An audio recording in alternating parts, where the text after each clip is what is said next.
नमस्कार, बहुत बहुत स्वागत आप सभी का। आप देख रहे हैं कहानी कुर्सी की। मैं हूं सौरभ शर्मा आपके साथ, और स्टूडियो में हमारे साथ हर्षवर्धन त्रिपाठी जी हैं, विजय त्रिवेदी जी हैं, प्रोफेसर संगीत रागी जी हैं, समीर चौगांवकर जी हैं। सर, बहुत बहुत स्वागत है आप सभी का।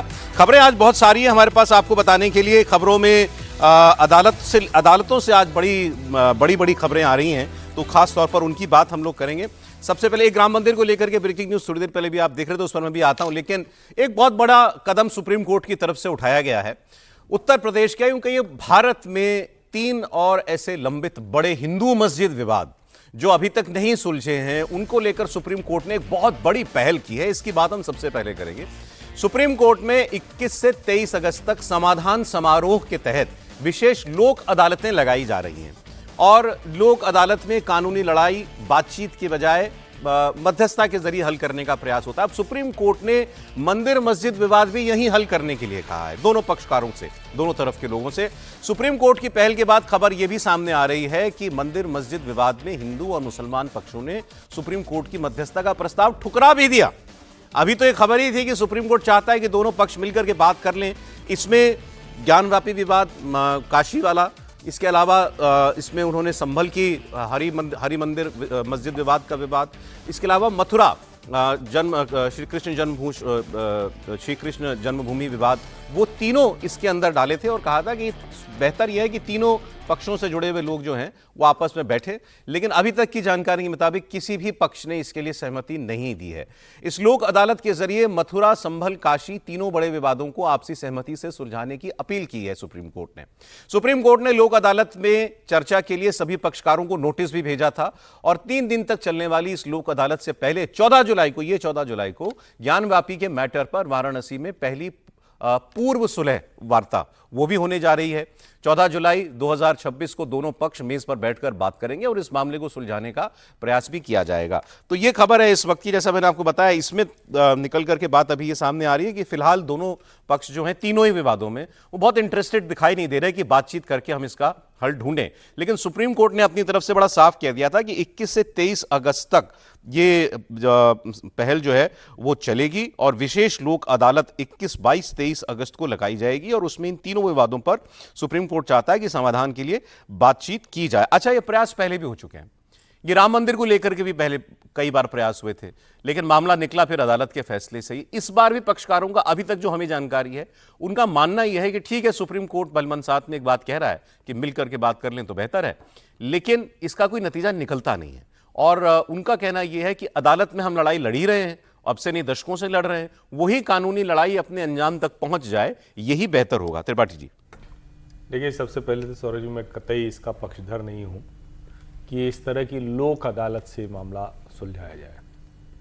सुप्रीम कोर्ट के पास अवसर है।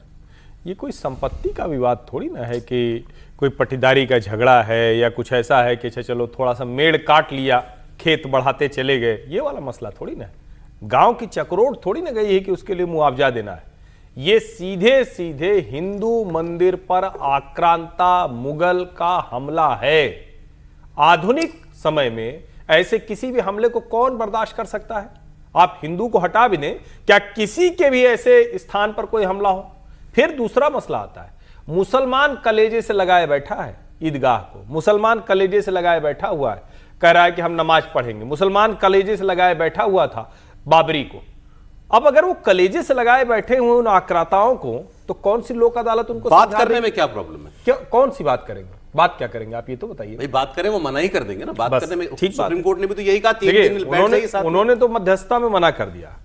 ये अवसर 1947 से 1952 तक सरकारों को मुसलमान के साथ डायलॉग करके, संवाद करके कर लेना चाहिए था, जो सरकारों को जरूरत नहीं लगी। और मुसलमान तो माने ही बैठा था कि हम तो भाई जैसे चाहेंगे वैसे करेंगे। क्या इस देश के मुसलमानों के नहीं सोचना चाहिए था? मुसलमानों के नाम पर देश बन गया, एक इस्लामिक मुल्क बन गया, उस मुल्क में उनको लगा होगा कि हम इधर रहेंगे। तो यहां की रीति रिवाज, सभ्यता, संस्कृति, यहां की मुगल संस्कृति तो नहीं है, यहां मुसलमानों का कुछ तो नहीं है। तो मुझे लगता है कि इसका बेसिक प्रीमाइस ही ठीक नहीं है। बड़ा अच्छा किया, भलमनसाहत में ये काम किया, सुनने में अच्छा लग रहा है। हम लोग भी थोड़ा मतलब आदर्श बात करें तो बड़ा अच्छा है। मेरा मानना है ये कतई नहीं होना चाहिए। बाकायदा न्यायालय के जरिए निर्णय आना चाहिए, या मुस्लिम समाज के सारे बड़े लोग कहें कि हमारा किसी भी ऐसी जगह पर जो मतलब कुछ लोग बताते हैं, सुन तो लीजिए, कुछ लोग बताते हैं ना कि कुरान में लिखा है कि कहीं जबरी कब्जा करके, कहीं तोड़कर वहां अल्लाह की इबादत नहीं हो सकती, वो मान ले तो सारा विवाद खत्म हो जाएगा। ऐसा एक तो पहले कोई किसी भी धर्म के कोई बड़े लोग नहीं होते, मामला तो उन्हीं के पीछे जो मुकदमा लड़ रहे हैं। ठीक बात है ना? नहीं वरना किस किस को ढूंढने जाएंगे आप कि ये कह देगा तो हम मान लेंगे, ये कह देगा तो हम मान लेंगे। भाई दोनों तरफ से कुछ लोगों ने, जिनके अंदर इतनी आग थी कि उन्होंने अदालत तक गए, उन्हीं से कहा है सुप्रीम कोर्ट ने भी। सुप्रीम कोर्ट ने औरों से नहीं कहा है। उन लोगों में कौन शामिल है? जो भी हो, उन लोगों में वो शामिल है जिसका नाम है एक जो मतलब पता नहीं कैसे वो एनजीओ काम करता है, all India Muslim personal law board, जो कहता है कि हम शरिया लागू करेंगे, जो समान नागरिक संहिता के पक्ष नहीं। आप उससे कह रहे हैं वो आक्रांता वाली। मैं इसमें दो बातें बता देता हूं। केवल ये मामला सुप्रीम कोर्ट ने ये क्यों कहा सुप्रीम कोर्ट ने? दरअसल इस मामले में कुछ पक्षकारों की तरफ से सुप्रीम कोर्ट में विशेष अनुमति याचिकाएं, एसएलपी, स्पेशल लीव पिटीशंस लगा करके ये मांग की गई थी कि वो दोनों पक्षों से कहें कि बैठ करके इसका हल निकालें। सुप्रीम कोर्ट ने अपने आप नहीं कहा है। इन्हीं में से कुछ लोग जो है गए थे सुप्रीम कोर्ट कि आप हमें मौका दीजिए, हम बैठ करके बात करके देखते हैं हल निकलता है कि नहीं निकलता। Point number 1। और दूसरी बात जो अभी त्रिपाठी जी कह रहे थे कि कौन मानेगा, क्या मुसलमान मानेंगे, इस पर एक एनेक्डोट मैं आपको दे रहा हूं।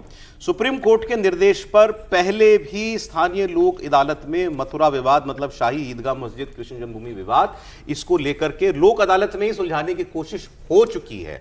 लेकिन आप जानते हैं कि वो मामला क्यों नहीं बढ़ा आगे? बहुत इंटरेस्टिंग बात है, मुझे भी पता चली। ये वार्ता नाकाम हुई और इसकी वजह यह थी कि मुस्लिम पक्ष, मतलब ईदगाह कमेटी की तरफ से अदालत में इस बैठक में हिस्सा लेने के लिए कोई आया ही नहीं, कोई गया ही नहीं बात करने के लिए। और हिंदू पक्ष के वादी वहां पर मौजूद थे, लेकिन दूसरे पक्ष की गैर मौजूदगी की वजह से जिला विधिक सेवा प्राधिकरण की रिपोर्ट पर अदालत ने वार्ता विफल होने का लिखित आदेश जारी कर दिया। तो ये एक बात पता होनी चाहिए कि उस मैटर में हिंदू पक्ष गया था, दूसरा पक्ष आया ही नहीं था। लेकिन मैं फिर भी कह रहा हूं कि 3 ही दिन की बात है। सुप्रीम कोर्ट ने कहा भाई देख लीजिए, आपके बीच में कुछ बात बन सकती है तो बेहतर होगा, हमारे जरिए ना ही आप ही के जरिए कोई बात निकल के आ जाएगी। सर कोई फायदा? सुप्रीम कोर्ट एक एहसान करे इस देश पर, अच्छा, और वो ये कि ये जितने मामले हैं साइंटिफिक तरीका से और आर्कियोलॉजिकल ये से दोनों का सहारा लेकर के त्वरित निर्णय कर दे। निर्णय वही करे। हाँ, देखिए ये चीजें राम जन्मभूमि विवाद से, चूंकि मैं ये नहीं कह रहा हूं कि मैं जुड़ा हुआ था, लेकिन मैं कम से कम 87 से इसको मॉनिटर कर रहा था। और जब यहाँ पर जितने प्रेस कॉन्फ्रेंस ऑर्गेनाइज होते थे राम मंदिर के, विश्व हिंदू परिषद के, तो उसके आयोजन में भी मैं लगा रहता था यहाँ पर दिल्ली के अंदर। तो जब वार्ता चल रही थी हिंदू पक्षकार और बाबरी मस्जिद की तरफ से, तो उधर से राम शरण शर्मा, जो DN झा, इरफान हबीब, सब हिस्टोरियंस वगैरह सब थे। और चंद्रशेखर जी ने इस पर बहुत अच्छी पहल की थी, बहुत अच्छा। और एक समय तो ऐसा लगा भी था कि शायद मामला निकल करके आ जाए। लेकिन कम्युनिस्टों को ये बात रास नहीं आती है, ना कम्युनिस्टों को रास आती है, ना कांग्रेसियों को रास आती है। क्योंकि जैसे ही ये मामला सुलझ जाता तो फिर उनका मुस्लिम वोट बैंक का उनका समूचा। अगर आप ये बता पाए ना कि ऐसी पहल पहले कब हुई और उसका क्या नतीजा निकला, तो फिर बेहतर होगा लोगों को समझने में। कोई नतीजा कोई फायदा है इसका? देखिए, चंद्रशेखर जी का आपने नाम लिया, हम भी सुनते हैं। चंद्रशेखर जी ने काफी प्रयास किया। राम मंदिर पर बहुत वार्ताएं हुई और भागा कौन? मुस्लिम पक्ष। फिर जैसे यहां पर आपने बताया ना कि लोक अदालत के पीछे, तो बाबरी मस्जिद के पक्षकार वॉकआउट कर गए बैठक से। हिंदू पक्ष वॉकआउट नहीं किया था। जो हिस्टोरियंस थे वो हमारे हिस्टोरियंस वॉकआउट नहीं किए थे, जबकि उनके तरफ से बड़े बड़े हिस्टोरियंस, इस देश के तथाकथित बड़े बड़े हिस्टोरियंस सब थे, जिनको आर्कियोलॉजी का ए नहीं पता था, वैसे हिस्टोरियंस थे वहां पर। फिर मैं जिक्र कर रहा हूं, मैं कोई गलत टिप्पणी नहीं कर रहा हूं, बहुत बड़े हिस्टोरियंस थे, लेकिन आर्कियोलॉजी के फील्ड में उनका कुछ भी हाथ नहीं था। फिर भी ऐसे हिस्टोरियंस वहां पर थे, लेकिन वार्ता से मुड़ गए। मुझे दुनिया में एक उदाहरण ऐसा मुझे नहीं मिलता है, कोई और होगा तो मुझे बता दे, एक उदाहरण नहीं मिलता है जहां मुस्लिम समाज ऐसी समस्याओं में संवाद के जरिए सहमति पर पहुंचा हो। यहां भी नहीं पहुंचेगा। इसलिए मैंने कहा कि सुप्रीम कोर्ट एक एहसान इस देश पर कर दे कि जितने मामले हैं आप स्टे लगा करके क्यों आप छोड़ देते हैं? फास्ट ट्रैक में जाइए। आप क्यों स्टे आपने लगा दिया? आप काशी के मुद्दे पर आप वहां पर वजू किया जा रहा है, शिवलिंग पर कुल्ला कर रहे हैं, लोग उसकी भावनाओं से आहत हैं, और आप उसको स्टे लगा लेकिन करके main आप problem छोड़ तो देते वही है हैं। जो त्रिपाठी जी से भी बात हो रही थी कि कौन किसको जिम्मेदार माना जाए कि भाई ये तय करें। एक सबसे बड़ी प्रॉब्लम तो वही है, असली वही है। करोड़ों लोग स्टेक होल्डर हो नहीं सकते, लेकिन इस केस में हैं, क्योंकि एक भी आदमी कह सकता है मुझे स्वीकार नहीं है, आपने किससे पूछ के ये फैसला कर दिया। दूसरी प्रॉब्लम यह है कि मीडिएशन में कोई बीच का रास्ता नहीं होता, तो यहां बीच के रास्ते की गुंजाइश है क्या? यहां या तो मंदिर और मस्जिद की दीवार सटी हुई है, या मस्जिद क्लेम करने वाले कहते हैं हमारा मस्जिद गिरा करके उसके ऊपर ही मस्जिद बना दी गई। तो बीच का रास्ता क्या निकलेगा? कौन सा किस पक्ष से आप कहेंगे चलो थोड़ी तुम्हारी मान ले थोड़ी हमारी मान ले? यहां थोड़े की कोई बात ही नहीं है सर। सुप्रीम कोर्ट के इस फैसले पर तो मैं कुछ नहीं कह रहा, लेकिन एक काम सुप्रीम कोर्ट कर सकता था पहले, कि जो एक बड़ा मामला उनके पास है जो इन सब से जुड़ा हुआ है, वो है प्लेसेज ऑफ वर्शिप एक्ट 1991। उसको पर क्यों नहीं फैसला पहले उस पर तो डिसाइड करें सुप्रीम कोर्ट। सहमत। वो डिसाइड कर दे कि भाई ये जो विवाद है क्या उन पे चर्चा होनी है कि नहीं होनी है, क्या उसमें कोई काम होना है, और उसमें तो किसी को बैठना नहीं है, आप ही को फैसला करना है। बिल्कुल ठीक। या सरकार को कह दे कि भाई आप बताओ इस पर क्या करना है क्या नहीं करना है। तो जो सबसे बड़ा काम है, जो झगड़े की जड़ की पहली स्टेप है, वो है प्लेसेस ऑफ वर्शिप एक्ट। या तो उसे खारिज कर दे तो दूसरे तरीके से अगर लड़ाई लड़ी प्लेसेस ऑफ जाएगी। वर्शिप एक्ट पर को बरकरार रखता है सुप्रीम कोर्ट, तो तो फिर तो सारे कोई विवाद issue अपने आप गिर जाएंगे। नहीं फिर तो गिरेंगे। गुंजाइश कोई नहीं, मैं कह जरूरत रहा ही हूं। नहीं। नहीं बिल्कुल नहीं। ठीक, सुनिए तो बात तो नहीं गिरेंगे, आप बात गलत तो आप सुन ले, मैसेज बात तो दे रहे सुन हैं। लीजिए मेरी, मैं क्या कह रहा हूं, उसी फैसले में सुप्रीम कोर्ट ये तय कर देना हाँ। कि इस ग्राउंड पर बार्ड है, कोई नया मामला नहीं आ सकता, या तो ये कह दे, या अगर उसके उस कानून के होते हुए भी ये मुकदमे जा सकते हैं, या उस कानून को अगर वो खारिज कर देता है तो मुकदमे तो चल ही रहे, लेकिन एक निर्णय दे सकता है सुप्रीम कोर्ट। तो पहले तो वो सबसे जो बड़ा मामला है, जो सबसे कंट्रोवर्शियल है, उस पर क्यों नहीं सुनवाई हो रही? और उसमें तो कोई का विवाद नहीं ना, कोई पक्ष का विवाद नहीं ना, आप तय करो कोर्ट के तौर पे लीगल तरीके से कि भाई क्या ये कानून रहना चाहिए नहीं रहना, जो भी राय उनकी है उस पर वो बात रखे, और उसके बाद सरकार राय रखेगी कि सरकार की राय क्या है। सरकार ने भी कोई राय उस पर नहीं रखी है।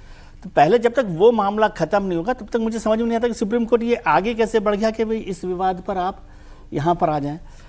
फिर दूसरी बात है कि कौन मानेगा नहीं मानेगा की बात नहीं, किसकी बात मानेंगे, कौन हो पक्षकार हो सकता है?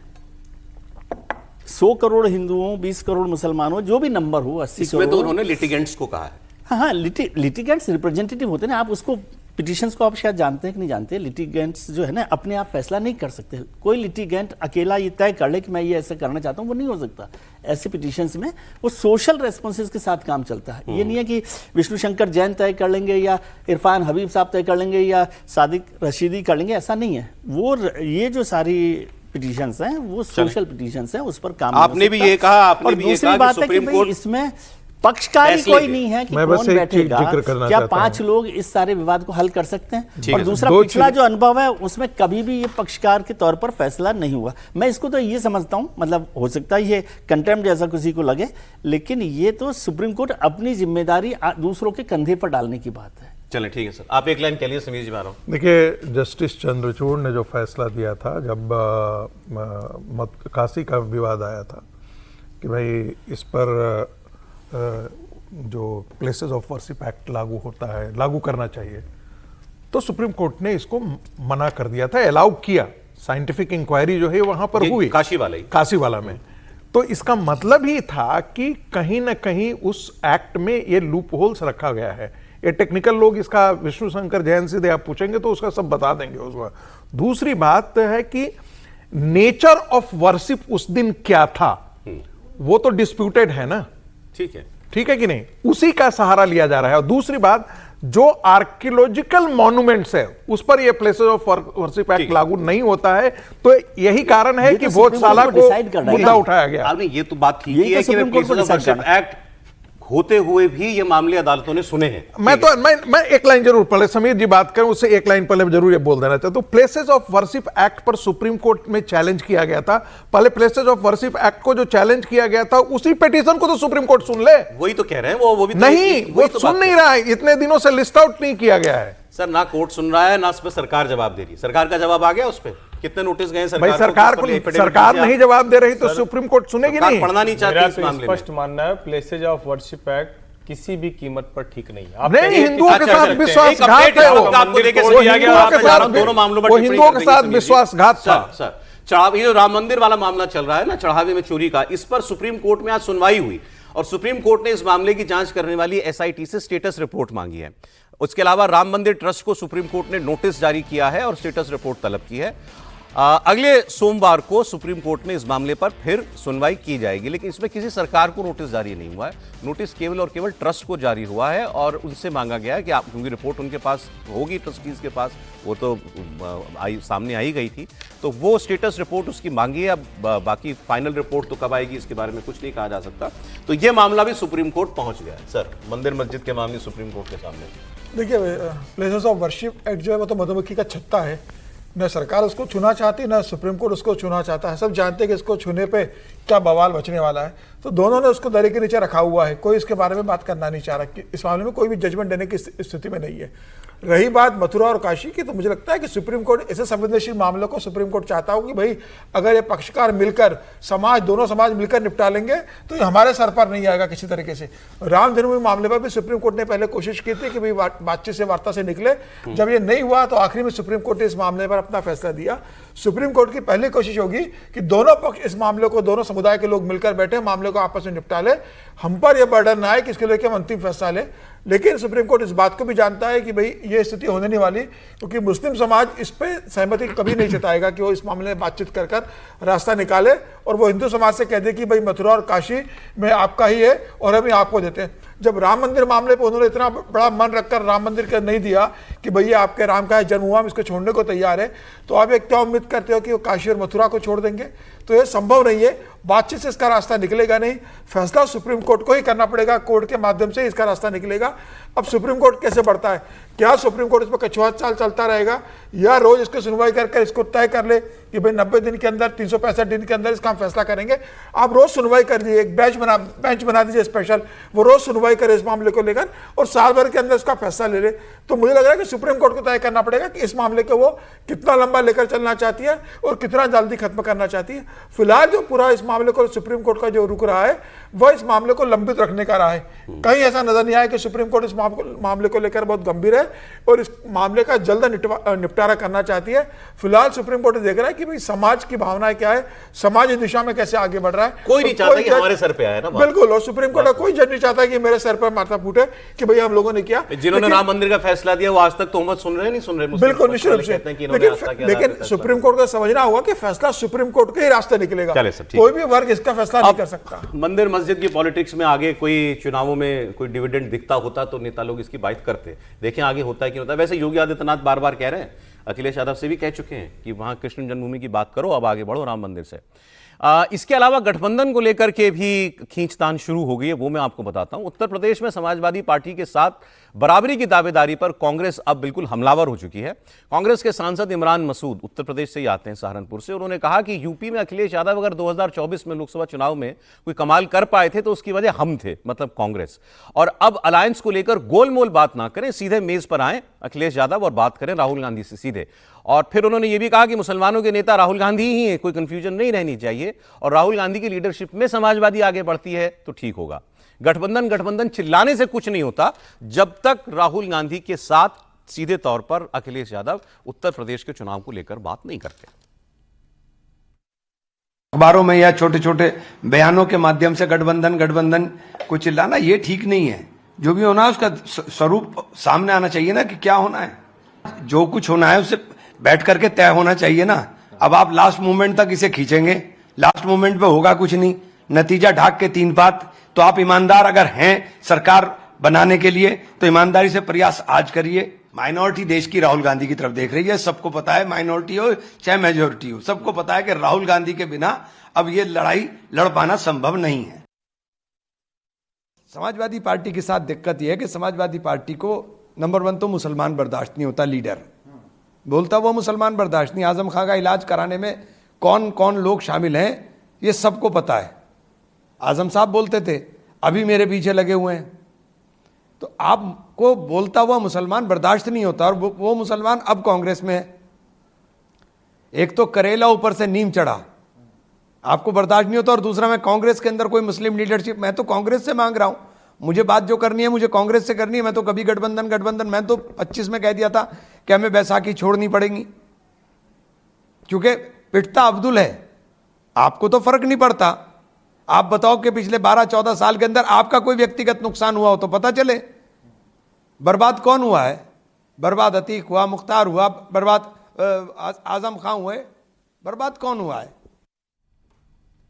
ये समाजवादी पार्टी से हिसाब करने के चक्कर में अपना ही ना नुकसान करा लें। मुझे तो उनकी बातों से ये लगा जिस हद तक चले गए इमरान मसूद भाई, और इमरान मसूद कोई अब छोटे नेता के तौर पर नहीं माने जाते। इमरान मसूद सांसद हो गए कई बार के, और इसके अलावा हाँ गांधी फैमिली तक उनकी बात है, ये सब लोग जानते हैं। वो कह रहे हैं पिटता अब्दुल्ला बोलता मुसलमान अखिलेश यादव को परेशान नहीं है, उनका कोई नुकसान नहीं हुआ, और मुस्लिम लीडरशिप उनको बर्दाश्त नहीं, और मुसलमानों के अल्पसंख्यकों के नेता राहुल गांधी को छोड़ा नहीं, खैर उन्होंने त्रिपाठी जी नहीं, जो कुछ कहा इमरान मसूद ने ये तो सदा सर्वदा सत्य है, और सत्य बोलने में डरना क्यों चाहिए।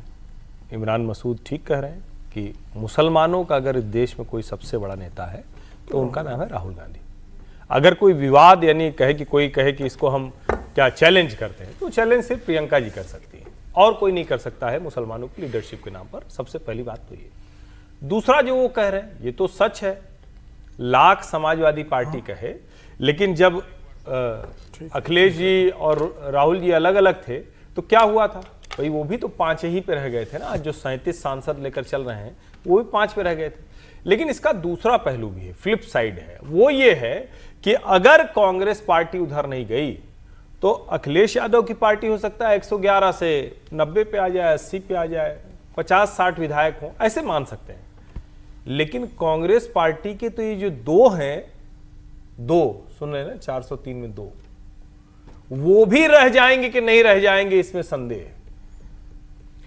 इमरान मसूद को अगर कांग्रेस से समझौता नहीं हुआ तो क्योंकि एक तो ये कि पूरी लीडरशिप खत्म है, बड़ा अभी जो नए तरह से जो चल रहा है पिछले कुछ समय से कांग्रेस में उत्तर प्रदेश में आप, अरे ये दुइये विधायक हैं आप कह रहे हैं कम, मतलब 2, मतलब समझ रहे हैं कि जितनी देर ये शो चल रहा है उतनी देर में आप उनकी विधानसभा कब पार कर जाएंगे पता ही नहीं चलेगा, अगर चल रहे हो। देर चलता है नहीं, वो तो खैर बहुत आगे निकल जाए। लेकिन सीरियस नोट पर कहें, इमरान मसूद साफ साफ चाहते हैं कि आप बताइए कितनी सीटें देंगे। हाँ। लास्ट मिनट तक जो आप लटका के रखते हैं, क्योंकि समाजवादी पार्टी की तो तैयारी है। कांग्रेस तो अपने नेताओं को ऐसे ही कट्टू साइज कर चुकी है, जो ढंग के नेता उनको ना चुनाव लड़ने देती है ना उनको विधानसभा, वहां सपा वाला तैयारी कर रहा है। एक बार भी इसका सीधा जवाब अखिलेश यादव ने नहीं दिया। उनके कई प्रेस कॉन्फ्रेंस में सवाल हुआ, कांग्रेस वाले ये कह रहे हैं वो कह रहे हैं, उन्होंने कहा ठीक है वो 403 पर तैयारी करें, हम भी 403 पर तैयारी करें, 806 सीटों पर तैयारी हो जाएगी, तो ऐसे ही जवाब देते हैं वो हर बार, कभी सीधा उत्तर नहीं देते। देखिए, राजेंद्र पाल गौतम कांग्रेस के नए प्रभारी बने उत्तर प्रदेश के, और उन्होंने प्रभारी बनने के बाद सबको मैसेज दिया था कि गठबंधन को लेकर कोई बयान नहीं देगा, जो अधिकृत व्यक्ति वही बात करेगा, क्योंकि नेता लोग गठबंधन को लेकर बयान देते हैं, उससे गलतफहमी होती है और पार्टी का संबंध सहयोगी दलों से खराब होता है, तो आप कोई बयान नहीं देगा। अब इमरान मसूद बयान दे रहे तो कि इमरान मसूद को अधिकृत प्रवक्ता है पार्टी के, अधिकृत किया गया जो बयान दे रहे, इस तरीके से बयान देकर इमरान मसूद दरअसल पार्टी के लिए एक असहज स्थिति खड़ी कर रहे हैं। वो बयान देंगे अखिलेश यादव को, या अखिलेश यादव के प्रवक्ता को, किसी बड़े नेता को जवाब देना पड़ेगा, फिर वाद विवाद होगा, आरोप प्रत्यारोप का दौर चलेगा। तो मुझे लग रहा है कि इमरान मसूद को धैर्य रखना चाहिए, पार्टी तय करेगी। आप इस तरीके से जो बयान दे रहे हो सीधे सीधे अखिलेश यादव का दबाव कोई तो बनाएगा ना, और ये काम जो है ये काम आला कमान तो कभी नहीं करता, उसके लिए इमरान मसूद जैसे सफाई रखे जाते हैं। पार्टी के प्रभारी देखेंगे ना, आपके पास यूपी का इंचार्ज नहीं है, आप पार्टी का अधिकृत प्रवक्ता नहीं हो, पार्टी ने उत्तर प्रदेश में आपको बोलने की अनुमति नहीं दी है, आप इस तरीके से बयान देखो। अनुमति है वरना नहीं बोलते, यदि अनुमति है पूरी की बोलिए। ये पार्ट ऑफ स्ट्रेटेजी है ना। यदि अधिकृत उम्मीदवार, मतलब जैसे जिनका नाम बता रहे हैं गौतम साहब का, वो हों, राहुल जी हों, प्रियंका जी हों, या अजय राय हो, या जो भी लोग हैं, अधिकृत लोग बोलेंगे तो बात कहीं पहुंच जाएगी ना। बिल्कुल सही। ये तो एक बात को पहुंचा देने का मैं एक्चुअली अखिलेश यादव से वो जो कह रहे हैं उससे ज्यादा कोई माहौल जो खराब बात नहीं हो उन्होंने रहा कही होता। ये कि मैसेज communicate अल्पसंख्यक देश का राहुल जी की तरफ देख रहा है, और फिर अंत में उन्होंने जो बोला कि मारा अब्दुल जाता है दिक्कत, और फिर आजम खान वाली बात जो कही। अब आप आजम खान, अतीक अहमद, मुख्तार अंसारी नाम लेके जब आप ये बोलोगे कि बीजेपी वालों से, तो बीजेपी वालों की वजह से मुसलमानों की ये लोग मारेंगे, और 3 गिनाओगे, और वो भी ये 3 गिनाएंगे, तो इसका असर जो बाकी है उस पर क्या होने जा रहा है? अपराधी तो सारे बहुसंख्यक पर क्या असर हो रहा है? देखिए, वो अच्छा काम कर रहे हैं, जो चाहिए वही काम कर रहे हैं वो, और जो बात कर रहे हैं समीर जी ना, वो थोड़ा सा इनसे मैं असहमत हूँ। देखिए, जब अधिकृत प्रवक्ता बात करता है तो इसका मतलब है कि ऊपर से मैंडेट है। दबाव कैसे बनाया जाता है, हमेशा जो है वो टॉप लीडरशिप नहीं बात करती है, या टॉप लीडरशिप का रिप्रेजेंटेटिव बात नहीं करता है।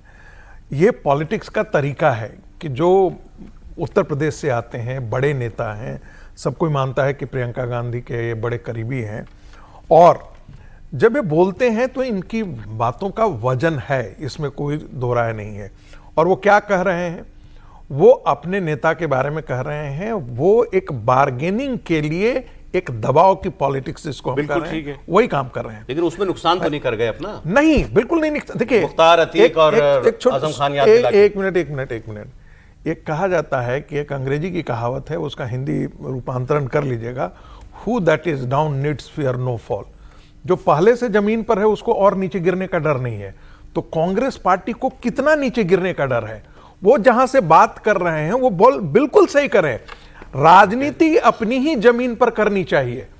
आप जमीन है कांग्रेस की? मैं कह रहा हूं कि नहीं है, ठीक है, नहीं है, मैं मान लिया आपकी बात नहीं है, लेकिन यदि बैसाखी के सहारे यदि वो खड़ा होने की कोशिश करेंगे तो हमेशा पिलियन राइडर्स ही स्कूटर के पीछे ही बैठ करके उनको रहना पड़ेगा, और वो स्थिति जब तक रहेगी ये तो वो भी कांग्रेस पार्टी नहीं। ये तो वो भी जानते हैं कि स्कूटर उनको अखिलेश यादव चलाने थोड़ी देंगे। नहीं तो फिर कांग्रेस पार्टी जो स्वप्न देख रही है कि राहुल गांधी को प्रधानमंत्री की तरफ ले जाए, वो नहीं हो पाएगा। अच्छा। कांग्रेस को अपनी राजनीतिक लड़ाई लंबे तरीके से लड़ने के लिए तैयार रहनी चाहिए। मैं तो ये कह रहा हूँ, देखिए कांग्रेस की इज्जत हमारे जिले में बचाई है, प्रतापगढ़। बड़े और प्रतापी एक बचाई है जो अभी के अध्यक्ष जी हो गए महाराजगंज, तो उनकी फरिंदा, तो दुइये जिला है जो बचाए हुए हैं। और फिर भी आप लोग कह रहे हैं कि मतलब कुछ करना। अब मुझे समझ आया कि आपको इतनी चिंता क्यों रहती कांग्रेस की। नहीं मतलब कांग्रेस को इन्होंने बचाए रखा है अपने जिले में। एक सीरियस नोट पर देखिए, आजम खान के बारे में वो कहें वो अच्छा है, पॉलिटिकल है, और उनके ऊपर कई लोग कहेंगे भी कि वो आजम खान ये करते थे वो करते थे, लेकिन आजम खान नेता रहे। लेकिन अतीक अहमद और मुख्तार अंसारी के लिए यही बात, मतलब ये बहुत चिंता की बात। नहीं, चिंता क्यों कर रहे हैं? सोनिया उनको गांधी मालूम है इनके नाम से लोगों के दिल अरे, मिलेंगे, नहीं इसीलिए बोला है ना। राहुल गांधी 20 दिन की विदेश यात्रा के बाद वापस भारत लौट आए हैं, और पहली बार राहुल गांधी का इंतजार उनके समर्थक भी बेसब्री से कर रहे हैं, उनके विरोधी भी कर रहे हैं। 20 दिन की छुट्टी इसलिए कह रहा हूं कि यहां नहीं थे, अब कहां थे क्योंकि पता नहीं है। अगर कांग्रेस ये बता देती कि वो किस कार्यक्रम के लिए गए हुए हैं तो हम छुट्टी नहीं कहते, लेकिन चूंकि नहीं बताया गया तो ये छुट्टी ही बोली जाएगी। राहुल गांधी 20 दिन की विदेश में छुट्टी बना के आ रहे हैं। पंजाब में कांग्रेस पार्टी में क्या चल रहा है आपको मालूम है। संभले नहीं संभल रहे हैं चरणजीत सिंह चन्नी। उनको मनाने के लिए कांग्रेस ने राहुल गांधी के आने तक का इंतजार करने के लिए भी कहा था, लेकिन वो तारीख तो कब की बीत गई। अब बीजेपी भी राहुल गांधी के इस दौरे पर सवाल खड़े कर रही है। बीजेपी के नेता अमित मालवीय ने आज एक पोस्ट करके राहुल गांधी की यात्रा, उस पर हुए खर्च और वो किससे मिले इसको लेकर के सवाल पूछे हैं, और कहा है कि राहुल बताएं कि ऐसी किस बैठक में वो गए थे जिनसे भारत के राजनीतिक या रणनीतिक हितों पर असर पड़ सकता है। उनका पोस्ट है कि 22 जून से 13 जुलाई तक वो कहां गए, इस पर इतनी मिस्ट्री क्यों है, कहां गए, किससे मिले, किसने स्पॉन्सर किया उनका रहना और ट्रैवल, ये सारे इन सवालों के जवाब मिलने चाहिए कि लीडर ऑफ ऑपोजिशन ने ये यात्रा कैसे की। The public is entitled to know whether his overseas engagements involved meetings that could have a bearing on India's political और स्ट्रेटेजिक इंटरेस्ट। वही बात है कि वो किसी ऐसी यात्रा पर थे जहां पर कोई महत्वपूर्ण बातें हुई हों भारत को लेकर के, तो बताया जाए, नहीं तो ये बताया जाए कि भी उनका निजी कार्यक्रम था। कल इससे पहले जो संबित पात्रा सांसद भी हैं और प्रवक्ता भी हैं कांग्रेस बीजेपी के, उन्होंने भी राहुल गांधी के इस दौरे पर सवाल खड़े किए थे और कहा था कि प्रधानमंत्री जाते हैं इंटरनेशनल टूर पर तो भारत के लिए कुछ लेकर के आते हैं, लेकिन लगता है कि राहुल गांधी वहां जाकर के भी बंद कमरों में साजिशें ही रच रहे हैं।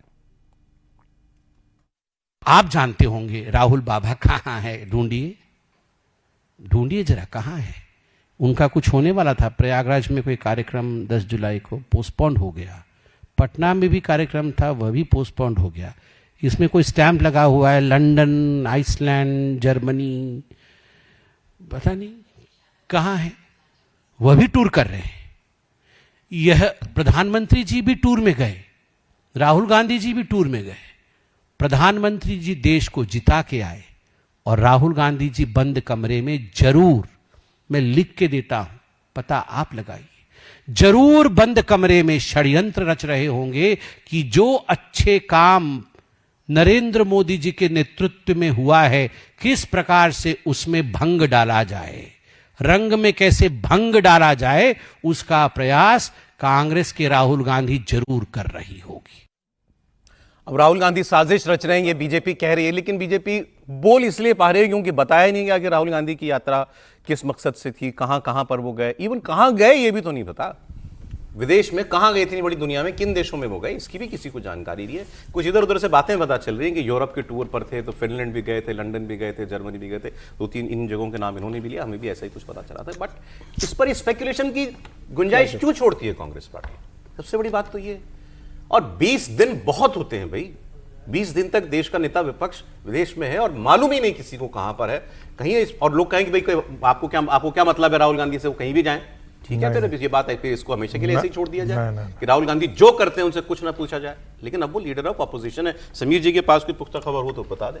सर जाना तो उनको 19 तारीख को था जन्मदिन मनाने, लेकिन फिर कहा गया कि भाई जन्मदिन के दिन आप गायब हो जाओगे तो बवाल मचेगा, तो कम से कम बर्थडे के दिन तो आप रुक जाओ। तो 19 जून को रुक गए मन मार के, उसके बाद से वो निकल गए।